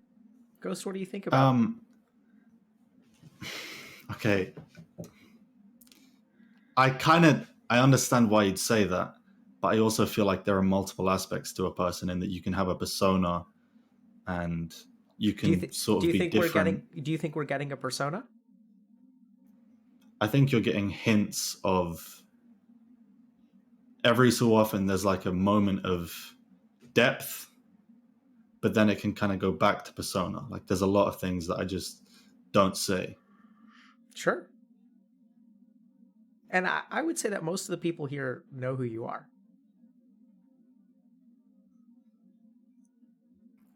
How does that sit with you?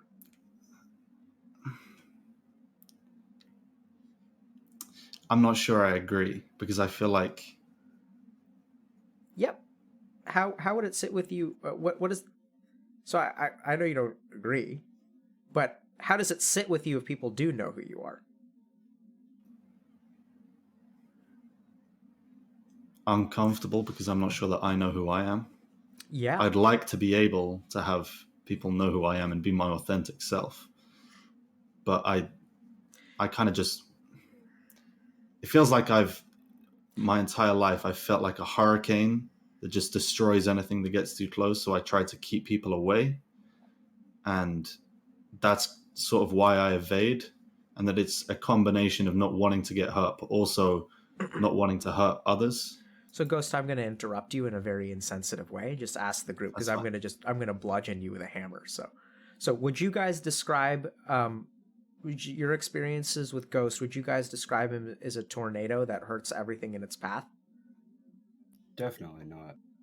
Potentially, to be honest, potentially, yeah. What do you guys see? He's very insightful. Very, very insightful. He's caring. He tries to.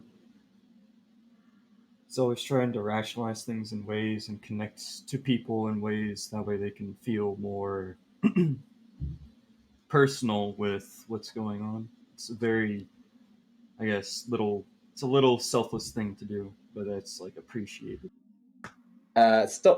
Ghost is cool as fuck. Look at him right now. He is stoic. You know, his accent. He's in the shadows right now. Look at that. That's so fucking cool. Fuck. Yeah, Ghost. Everything he said just came like a U-turn. It was completely alien to me. I don't see that. I see someone expressing an authentic, vulnerable side to themselves on stream, and I don't see any tornado. I don't see any shifting puzzle. I don't know. Does anyone else see that? I don't see that at all. So Ghost, like generally speaking, like the people on this stream tend to be pretty right? Like when they say stuff, I think that like I would venture that you think that what they have to say or the way that you've demonstrated yourself, maybe you're putting on a persona, is that you tend to respect and value what other people say. It seems like a lot of what they've said has resonated with you and a lot of what you've said has resonated with them. Would you agree with that? Yeah, I would agree with that. So I feel like, how do you explain like these guys think that you're this awesome person? They also know who you are. They're strangers across the internet. You guys have presumably been talking about porn addiction for a couple of hours. Like how does that work? I think I try to be caring, but maybe there's definitely a destructive streak in me. Sure. That can be quite unsettling because there definitely is this caring part to me. But when people see that destructive element of me, it kind of terrifies them because they wonder how there can be such. I'm almost sort of scared of that part of myself. Sure. Like the Jungian shadow in a sense, I guess. Yeah. I Right, so- also have that sort of sense. That's why I'm not afraid of it. I've seen it myself, and I guess I think I'm a few years older than you, so I've like gotten used to it more. So that's why I'm not really afraid of it. Like when you talked earlier about this, like sea of anger that you might have, that resonated a lot with me. But yeah, I'm not afraid of it. Can you tell us a little bit about how your relationship with Aaron, your sea of anger has changed over time? Oh boy. A lot of it was there was always like a focal point to it. When I was younger, it was like my circumstances and other people. And when I got a little bit older, it turned into me. And you almost just get stuck in like this whirlpool where you're just like swirling around in it, and it's just always centered on you. And then I hit a point in my life where I just like hit rock bottom so hard that I bounced off the floor and kind of broke who I was and my ego. And once that happened, it was just like all the raging waters of anger just sort of like calmed down. I was able to just be, I guess. That resonates a lot in the sense of like you said that you sort of directed at yourself, and I'm wondering if that's because did that come from you not wanting to hurt other people, so you felt if I'm going to hurt anyone it's going to be myself? Is that what Okay, yeah. Oh, because yes. that makes a lot. Yes. Yeah, that resonates like really deeply. Yes, I was so scared of hurting others. And like I still have that like innate fear that I can be like a little insensitive, or I can like flip a switch and then all of a sudden I'm like this just evil person, and I can just hate everyone and everything, and I won't care about anyone. But I guess you start to realize that I don't know, you everything just seems to calm down once you find those connections with people, and the more that you find, the more that it seems to like calm the waters, I guess. When I was 15, my plan was like I felt like all I was just a ball of suffering, and I felt like a ticking time bomb. And I thought, if I go on living like this and I go on trying to interact with people, I'm just going to spread as much suffering into the world as possible. So the most productive solution I saw in my 15-year-old brain was, I'm just going to isolate myself completely from everyone, sever ties, be annoying, because if I'm this ticking time bomb, the best thing I can do is kill myself. So to minimize the impact of my death, I'll just push everyone as far away as possible to the point where everyone forgets about me, because the further they are from the explosion, the less hurt they are. And I thought that in the short term, suicide would hurt other people more, but in the long run, I would prevent any further damage that I could do to people. But I've since I've sat with that self-hate for so long. In like the last month, I've kind of gotten just sick of it to the point where, after like the first time in 18 years of my life, I actually am trying to be my own advocate and view myself as a person that's worthy of happiness, because I never thought I was. Yeah, I want to relate that to that just a bit. Like yesterday, there was events going in my house that were triggering me, and usually I would just kind of abandon my inner child, but then yesterday I just kind of like try to soothe myself and be my own advocate, be my own friend, and just like be there for myself and kind of let the outer triggering shitty world kind of fade out and just be there with myself, and like take care of my inner, just take care of myself, like my inner child, like Tony. It's all right, man. I'm with you, man. I'm gonna take care of you. Like it's gonna be fucking shitty outside, but I'm here for you. Um, yeah, yeah. I'm glad to hear that. Actually, and if you don't mind, you said that your ego, um, you had an experience that broke your ego, and then everything calmed down. Can you just give a Um, I'm not sure how into detail I can go into it on stream, The psilocybin because it involved. involves, yeah, it's I had two very near death experiences, uh, and I guess that puts a lot of pressure on the mind, and uh, it just sort of I don't know, it was almost like flicking a switch, and then everything just seemed to calm down, almost to like an apathetic state. But because I wasn't like born apathetic, I still like knew what emotions were. I've been able to like slowly like reintroduce myself in a more mature way, like how to process emotions, how to like be frustrated instead of like raging, be like be just like sad and be able to grieve instead of just being like writhing in despair. Just like being able to tone back the extremities of those emotions, and also tone back the messiah complex that I had. Thanks for sharing, Aaron. I want to just kind of so I have, man, so many questions. So first is like, we're talking about some dark shit. How do you guys feel? Good to air it out. good? I feel good. I feel great. Yeah, I feel Weird, fine. huh? A little vulnerable, but good. Yeah. Like, this is some real, I mean, this is some dark stuff, right? And even Ghost even has his Sith lighting on. So I mean, we're talking Hang on, about, let's- you know, we're let's talking change about it. the now we're Jedis. Okay. So we're talking about, you know, we're talking about just a lot of bad stuff.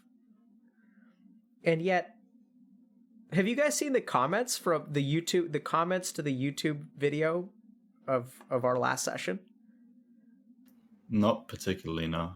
So I don't usually look at like our own social media because I just try to steer clear of it, but that is some of the most inspiring shit I've ever seen. Can you give us Like, a hint? It's hard to describe. Just the overwhelming amount of positivity and hope that the last stream has created for random people who comment on YouTube videos is staggering. And Normally, I think YouTube comments are accessible, so that's good to hear. I'm just as stunned as you are. Right? So like you take a place like YouTube, and like you guys know what YouTube comments are like, right? It's like worse than Twitch chat. It's the underbelly of society. It's the worst. And then you take a group of people talking about porn addiction and you stick that on YouTube and you expect, you know, just the cesspool of the cesspool. Like, for all the people who live in the cesspool, you go into their septic tank and that's what it should create.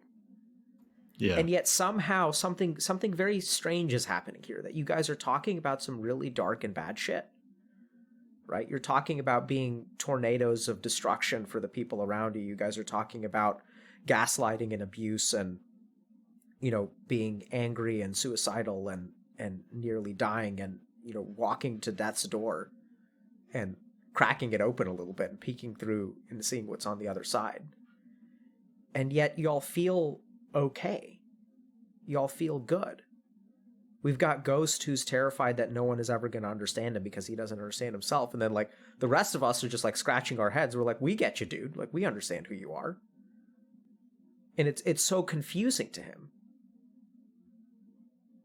And I mean, I'm sure that all of you guys are really good at bullshitting. I'm sure all of you guys are really good at lying. But I also think that y'all are really good at sniffing out other people's bullshit. And I think if there was someone who's bullshitting in here, we would be able to sniff him out pretty quick. You can't create what's happening here if there's someone who's full of shit. Right? So there's something really, like, special going on. And by the way, we're supposed to be talking about relationships, so I'm going to switch back there. So Yeah, Ed, I'm Go just for gonna like really quickly. I think I'm gonna pat ourselves on the back because you know, the reason why the cesspool of YouTube comments were positive is because when you can own who you are, it's respectable. It means you have you know, you have balls. You know, so I think that's why I think I love you guys, because you guys own it too, and then we're doing it together. So yeah, that's a win for me. yeah, man. Tony, thanks for your repeated That's a messages pog right there. of positivity, dude. Sometimes I So want to good. be a therapist too, but Good. anyways, Poggers, man. moving on. I think you'd be good at it, Tony. Yeah, you're like a calming presence. So I just want to acknowledge a couple of things. One is that, you know, so we've had some supposed topics that we're supposed to talk about, but I just want to point out that we're, like, kind of all over the place. But I don't think it's really that we're all over the place. I think it's just that, like, things don't stay in their buckets. So when I hear you guys talk about relationships, what I really hear is there's themes of fear, first of all, and most predominantly, and secondly, like being afraid of, like, hurting other people, and probably something about you don't want to subject people to the person that you are. Like, I'm hearing that as well. And, you know, in the case of, you know, I think this applies to, I'm not getting that from Bear, which I think is completely fine. So I don't think everyone has to have the same experience. But I think in Bear's case, it sounds like he was just really in a toxic relationship. And it sounds like you guys have all had toxic relationships. And also, you know, I don't know if I'm really surprised by this or not, but, like, a lot of times when we think about gamers or people on Twitch or like our people, like the problem is not that the relationships are full of hurt or fear or pain or toxicity. It's that they just can't find them. And so I'm in that group. Okay. You want to share a little bit about what that's been like? Oh, well, I kind of just did this I'm kind of zoning out because I kind of put all my attention on the superhero complex. Sure. I'm trying to kind It's of okay. digest it, have you? But yeah, I'm definitely level 1 in that arena, and I definitely want to be that perfect guy going into it. So I understand that now. So I just need to accept reality that I'm just level 1, and that I've also haven't looked for any relationships. So I can't complain. It's just something I haven't got to yet. So that's where I'm at, and yeah. So I'm just trying to think about, because we're gonna have to wrap up in a little bit, if there's something that we can try to like tie together or take home about relationships, and I realize we haven't really done it justice. So I was gonna just kind of, so we can do a couple things, and I'll leave it to you guys to decide. We can just kind of continue to talk sort of open form, because I think there's a lot of value and we're uncovering a lot. Or what we can do is, pick one or two things to try to probably one thing to explore and really come away with some sense of understanding about like how that one thing works. What do you guys think would be a better use of our time? Maybe focus on the one thing. I think the one thing, and because usually the one thing tends to be just a mindset or recognizing or being mindful of a state that we're in. I want to tie it down to a practice so that we stick to that one thing, and that we embody that one thing over and over again, or that we mitigate any triggers that remove us from that one thing. Okay. Yeah, so like a very practical takeaway tying to that one thing. Okay, So that sure. So I'm a big fan of trying to keep things practical as well. So I'd like to offer something for our one thing, which is that why do you feel like you need to be perfect? Can we understand why you feel like you need to be level 100 before you enter a relationship? And what does that do to you? What does that do to your prospects for a relationship? Like, where does that come from? What do you guys think about that as a topic? I think that's a good topic. Does anybody else have suggestions for what to talk about? Works for me. So let's start with so why do you guys, where does that feeling, so who here feels like they want to be someone else before they engage in a relationship? My caveat is that I just want to be myself again. Once I could be myself again, because I know I've been there. Like once I'm myself, then I know I can be a pretty decent guy. But there's just I'm in a situation where I'm not fully myself. Okay. So why do you guys, what is it that you want to be before you enter a relationship? Successful. The ideal. Why is it important to be, what if you were successful, Bear, what would that change about how you approach relationships? It would change my mentality of status and how I would value myself and how I feel like other people would value me. Uh-huh. How would it change how you value yourself? I could reflect on or it'd be easier for me to reflect on all the good that I've done, knowing that it's actually viable. It's actually versus what I have now. Okay. And how would that change your perception of how other people would see you? Well, I'm heavily influenced by how people see me, and the way they see me now is not, I guess, not the best. And then once I get to that point of success, surely that view would change. But there's no, I guess, 100% confidence behind that. What do you mean by not the best? How do they see you now? Just graduated, no job, just kind of sitting at home playing video games, doing nothing. I don't know, So how do they see you? What does that mean?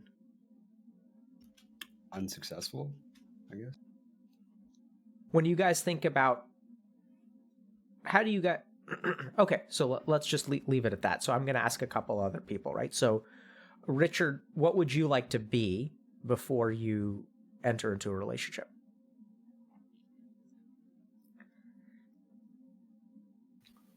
I get this sense that a f- uh, I'm not sure. I Good would love answer. to be in a relationship. It's just I don't know. I'm not sure. Do you? I don't know. I'm Okay, just level 0 at this point. that's a good answer. So I think if you're not sure about something, you should just say that. So I'm going to just bounce around because I'm going to try to pull out themes. Okay. So Okay. Ghost, what would you like to be different before you enter a relationship? I'm kind of thinking of two different answers. Okay. One of them is whole, but that reminds me of when you were talking to Reckful about borderline personality disorder, that it's like it's like the whole kind of comes after, but I'm not sure I want to subject someone to myself when I'm not whole. And then there's another part of me that's saying I'm not even sure that I want to be in a relationship because I feel like I never want to be tied down to anything because it makes me feel trapped. And I always want to be able to take flight if I need to. But maybe that's something really unhealthy, and maybe that's rooted in something. Yeah, that's how I feel. What have you felt trapped before? Yeah, quite a lot. I kind of I'm realizing that I'm really good at setting boundaries without even realizing. Like I just don't let people in because I like Unless they're strangers on the I don't internet. like yeah, I don't know what that is. I feel like it feels like there's a part of me that's dominant all of the time, and then the part of me that's not dominant sees this opportunity, and it's like, well, if there's going to be one opportunity, like this is the time to strike and regain control of myself. Good. Yeah, it feels like I don't know that I want to surrender control to another person. I like to be in control of my own life, and I feel like I had a really okay, someone I know will be watching this, but I don't care. I'm going to say it. I had a really abusive upbringing, and I had like really severe, sort of like strict, like tyranny, I guess, and that's sort of always fueled this need to feel free. And I can't feel trapped because it's the worst thing in the world to me. And I'd rather have nothing and be free than have something and be trapped. Sure.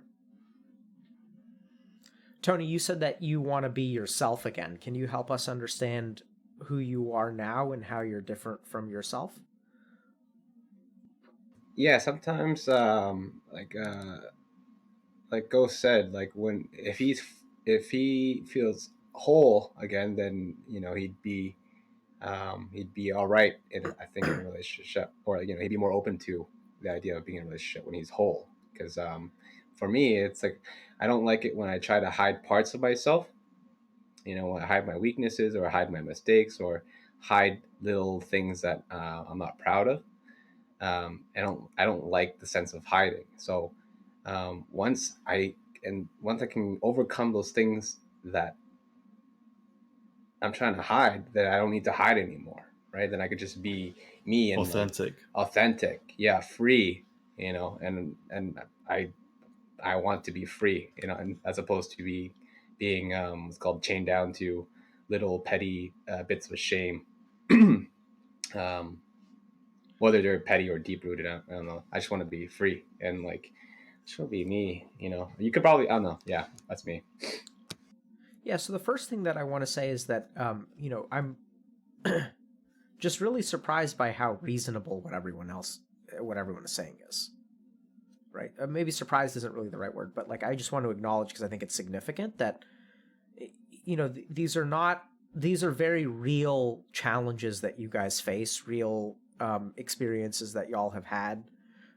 This is not like some kind of cognitive bias. This is, I mean, there may be elements of depression and stuff like that, but when we're dealing with something like depression or anxiety, like the basic problem is that the thoughts that your mind has are wrong.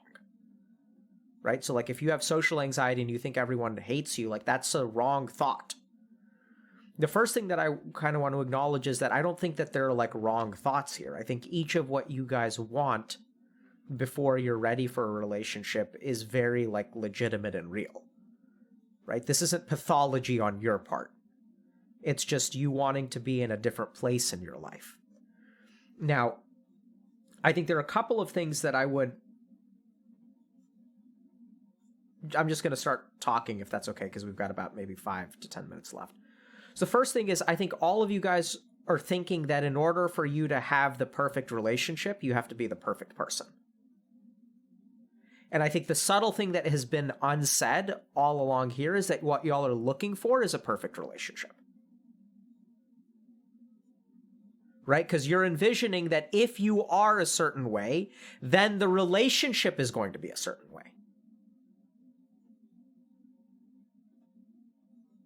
You guys see that? Yeah. What do y'all think about that? It's an unrealistic expectation. Did you guys realize that that was what your expectation was?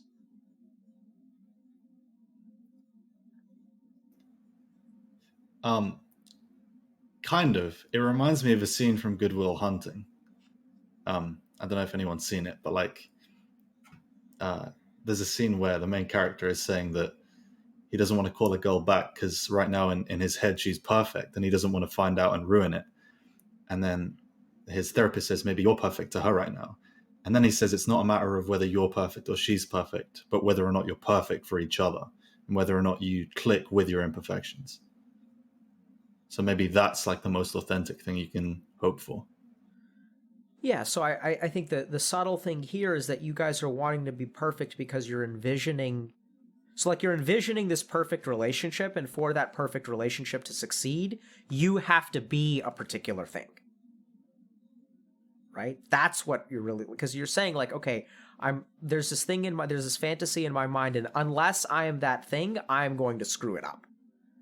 This is cue all the thoughts about I'm a tornado of death and I don't want to hurt other people. If I'm not confident in myself, I may be attracting the wrong kind of person who's narcissistic and gaslight me and all that kind of shit. Like there are all of these like reasonable thoughts that are ending up with this sort of like flawed premise that you guys are looking for a perfect relationship. And for the record, I don't know that you guys are ready for a real relationship yet. But I do think that it's important to remember that, good relationships, in my opinion, are defined not because the people that, like, the good relationships are not the ones that people enter into when they're perfect. The good relationship is the one where the person that you're with helps you become the starting point that you guys are looking for. That's a good relationship. Right? So, like, I can relate a lot to what Bear was saying personally, because my relationship started when I was a no one. And thankfully my wife like stuck with me. Like, so we started dating when I was a junior in college. And then, I graduated after 5 years in college. And then for the next 4 years, like, she continued to stick with me, even though she had many better options. And I wasn't making any money. I was just a guy who graduated 3 years ago with a biology degree and a 2.5 GPA. Like, that's a no one in life. Like that, like, Bear just graduated. Just like 3 years later, I'm exactly where Bear is today. And she's stuck with me. And so, was she perfect? Absolutely not. Was I perfect? Absolutely not. And so I'd encourage you guys to think a little bit about, when you are trying to be this perfect person because you don't want to hurt people, this once again is like, as you guys said, that's evasion tanking, right? So I think part of what a good relationship is about is that you actually do hurt other people. Like, that's something you have to accept from the get-go, and that other people are going to hurt you. The question is, what happens when someone takes damage? You know, do they gaslight everyone around you to dogpile you and make you feel like a piece of shit? That's a relationship that needs to end. Or do they apologize and like try to help you grow and try to grow themselves? Are they willing to stick with you while you're exploring all the layers to your own onion because you don't know who you are? And be sort of a stable force? Are they willing to be patient with you while you figure your own shit out, which I'm eternally grateful to my wife because she was. I didn't know who the fuck I was. And she was like kind of okay with that. And so I think the last thing to understand is that you guys are striving to be perfect before you enter this relationship. You want to be level 100. But you're actually setting like a very dangerous expectation for the other person, which is to expect perfection from you. That's a relationship that's going to fail. Because the standard that's set is up here. Yep. So then when you fall below it, you're not meeting your own standards that you've set. Absolutely. It's going to be false advertising too, because you guys are never going to be level 100. It's just not going to happen. Because you can also like fall back. You can fall back. They can release expansions and raise the level cap. That's actually what happens, right? So as you get better, you become, I mean, dissatisfaction has nothing to do with where you are in life. Like, I work with people that are wildly successful and equally dissatisfied as, like, you know, the people I work with on, you know, on Twitch, like gamers and average people and neat people, like NEET people and stuff like that. It's all about attitude and self-satisfaction. So I'd really encourage you guys to think a lot about this idea of like, you know, I want to be perfect before I enter a relationship. So I think it, like I said, the first thing is it comes from a very normal place that you guys really do want to make some changes about yourself. I think all of the things that you guys want to accomplish are reasonable goals. The only issue that I take is that just because you haven't met those goals doesn't mean that you're not ready for a relationship. Or actually, I mean, you're not ready, but that doesn't mean that it isn't a good idea.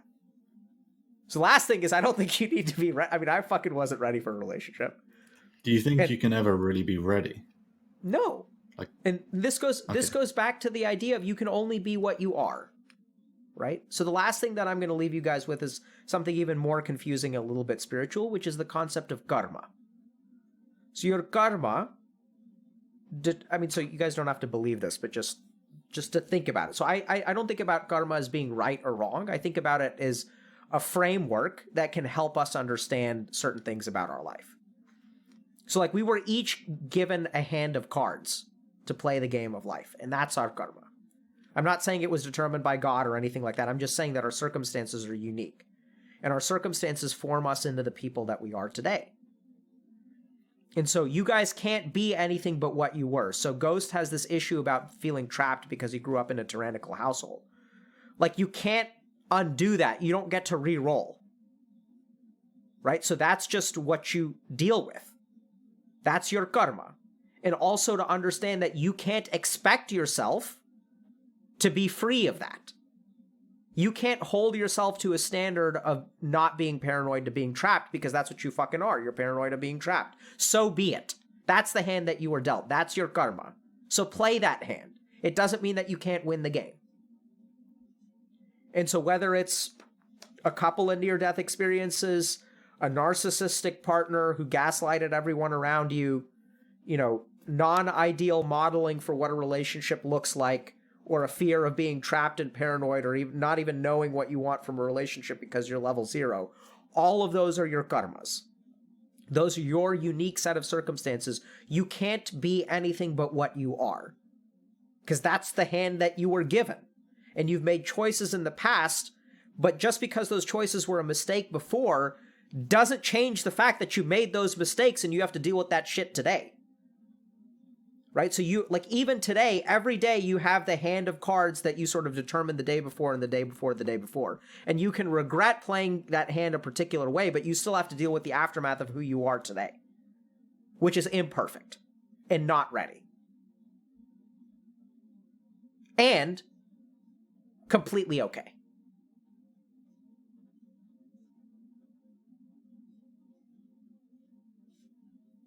Thoughts or questions before we wrap up? I have just a quick question on that. Yeah. As the conversation was unraveling, I saw myself really pushing forward to an idea of like a perfect loving family with like 2 kids. Is that a perfect relationship, or is I guess my main question is there a difference between loving and perfect? What do you guys think? Yes, I there is a think difference. perfect is your idea. So is that like a good pursuit, a good goal, a good maybe So, that's not the right language.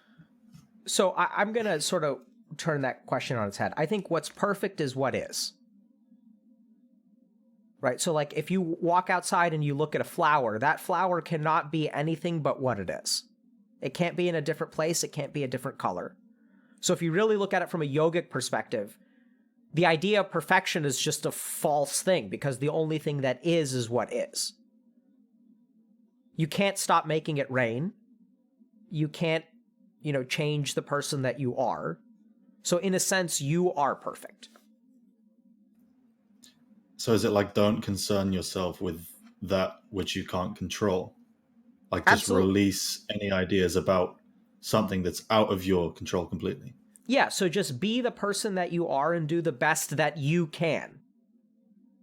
And in terms of having goals, I think generally speaking, we have goals when we have very little information, right? So my perception of what a good and healthy marriage is like, when I started out, I had no clue. And I think one of the biggest mistakes that people make is they come up with checklists, right? They're like, I want my partner to be A, B, and C.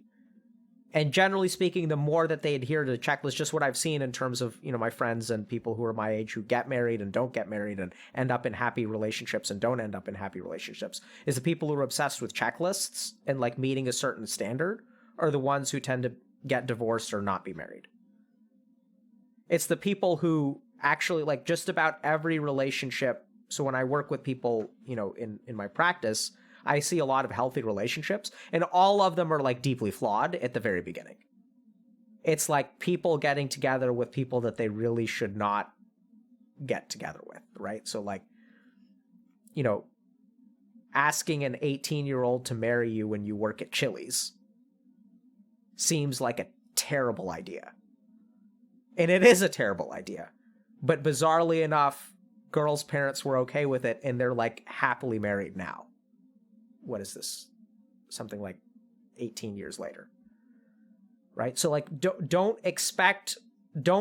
set up in your mind what a perfect person or perfect relationship looks like, because you just don't know. Like the perfect relationship is the one that's right for you. And that one, I think you'll know it when you see it, but you have to give yourself a chance. The one thing that I would encourage you guys to do is just, if you're not ready for a relationship, that's completely reasonable. If you have some stuff that you want to work on, stuff like that. But I met my wife when I was convinced I was going to become a monk and be celibate for the rest of my life. So that was just terrible. It was a terrible idea for everyone involved. And you got confused. Yeah, I got confused, and it was great. Like, I'm so glad. Because, man, if that had not happened, I would not have recognized the depth of my idiocy. And that has gotten me to appreciate so much about how stupid human beings can actually be. And it also gives me compassion for the dumbest human beings on the planet. Which allows me to talk to people on Twitch. Because that's me. Do you think that... Yeah.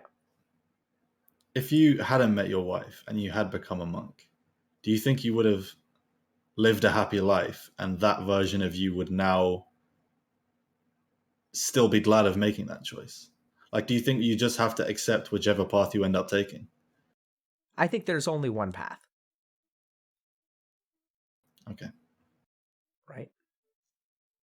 So here's our meditation practice for the day. So we can do Mula Bandha again. You guys remember Mula Bandha? Yeah.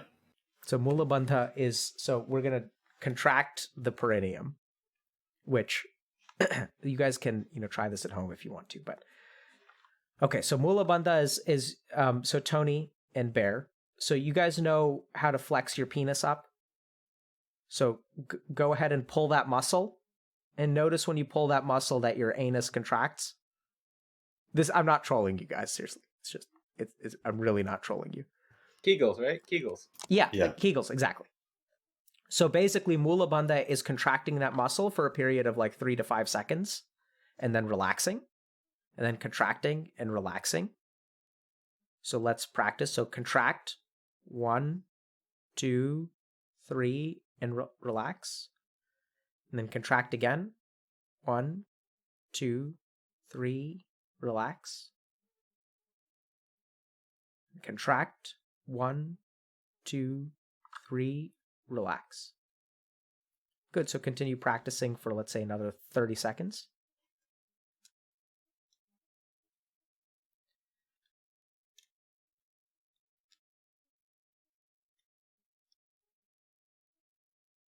Good. So I have another meditation practice for you guys. So this one is a little bit more contemplative. This is going to sound kind of weird, but I want you guys to go outside and look at a plant.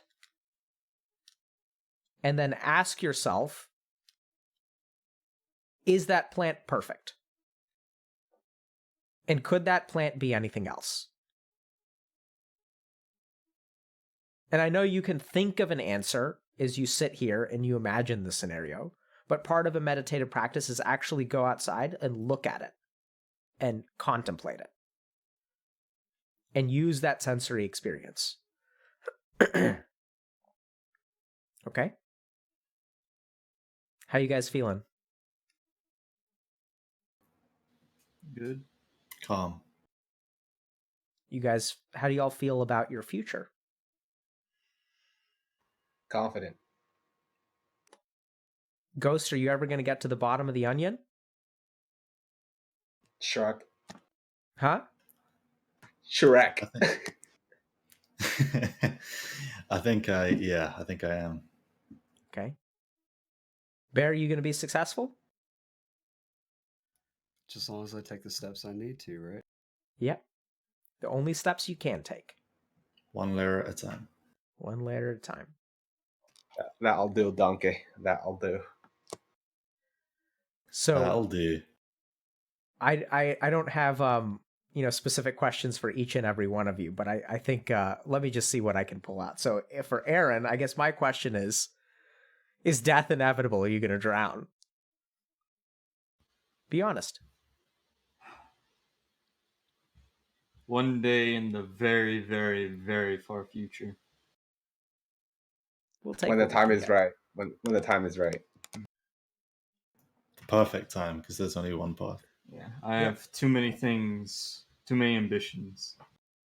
Good. So try to fulfill what you can, and then you'll learn how to let go of the rest. Dr. K, can I ask you a question? Yeah. Was there anything that you wanted, that you, was there any questions that weren't, that we didn't have time for that you wanted to bring up? Just so. Yeah, like 1,000, but I think that's okay.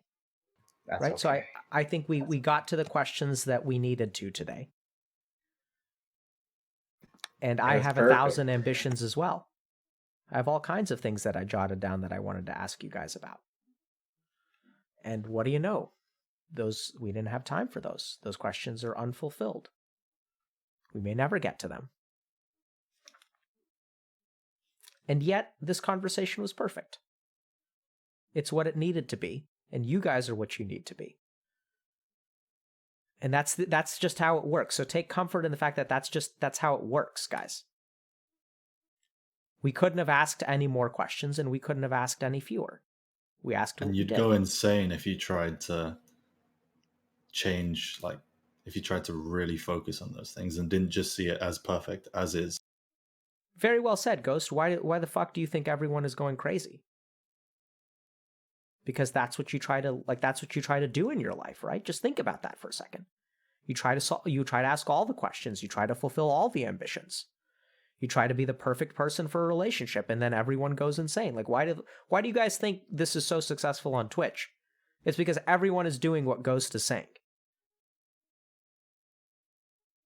Right? So the biggest problem with mankind is that their ambition is limitless and their capability is limited. It's always like more, change, more, change, Right. change. So go out and see, even with Tony, it's like change. I don't need to change a whole lot. I just need to change a little bit. Still a problem. So go out and look at your plant. And good luck, guys. And yeah, thank you very much for coming on today. Thank you very much for sharing, asking questions, being present, being what you Thanks were for having supposed to us. be. Yeah, thank you. Thanks for Thank having you, us. everyone. Actually, I'm gonna hold you guys. Maybe I'll get in touch with you guys, and maybe we can be accountability buddies just to do our Kegels, and that'll be it. It'll be fun. This is an invitation. Sure, man. I'm All right, down, guys, man. take care. Strong work Don't today. See you guys. Thank Good luck, everyone. Okay. So, guys, thank you very much for coming. I don't know how much of that people were able to keep up with, but yeah, so I think, one thing that I just wanted to say for a second is that I think that this actually highlights a little bit about why I think our coaching program is like actually going to be pretty good. Because I think, we have all these problems that we think we have, but the solutions tend to be like a lot wider and deeper and broader. I think things are related in terms of our mind and stuff. And so my hope is that, so my question is, how do we help people explore this kind of stuff? And that's where I think like my hope is that the coaching program works. So we'll see. But if you guys are feeling stuck in a particular area of your life, don't be so restrictive as to think that the solution to that problem is like fixing that problem. When we talked about relationships, for example, there's all kinds of relationship advice you can give people. I think the real challenge is in recognizing that, what these people are struggling with is like fear of who they are and that they're not going to be good enough in a relationship for someone else. And they're not going to be good enough in a relationship for someone else, right? So successful relationships, people grow and learn how to get better at them. So you're not like, you start off with low XP and then you like level up with someone, and if things work out, then you guys like stay with them, and that's great. So if you guys think that, your problem is video game addiction, or your problem is this, or your problem is that, like, do yourself the benefit of digging a little bit deeper and seeing if there's something related to it, right? Is this an issue of confidence? Is this an issue of like, I don't want to be successful because even if I'm successful, I'm never going to live up to the fantasy that I have in my mind. That's a big one. That people are not willing to, they say, oh, I'm unemployed, I don't have a job, I sit at home all day. And they can go out and get a job, but they don't want to get a job because the job that they're going to get is going to be shameful, right? It doesn't live up to their standard. Like, yeah, I'm happy to be an entrepreneur, but I don't want to work for someone else. So be careful about your ego and the standards that you set yourself and what you believe is your problem and what you believe your solution is, because it may be very different from what you think. So thank you guys very much. Thank you all for all of the support. We'll see what the YouTube comments for this one look like. And if you guys did comment on the YouTube video, thank you very much for the positive comments. And I'll see you guys on Wednesday. So thanks a lot.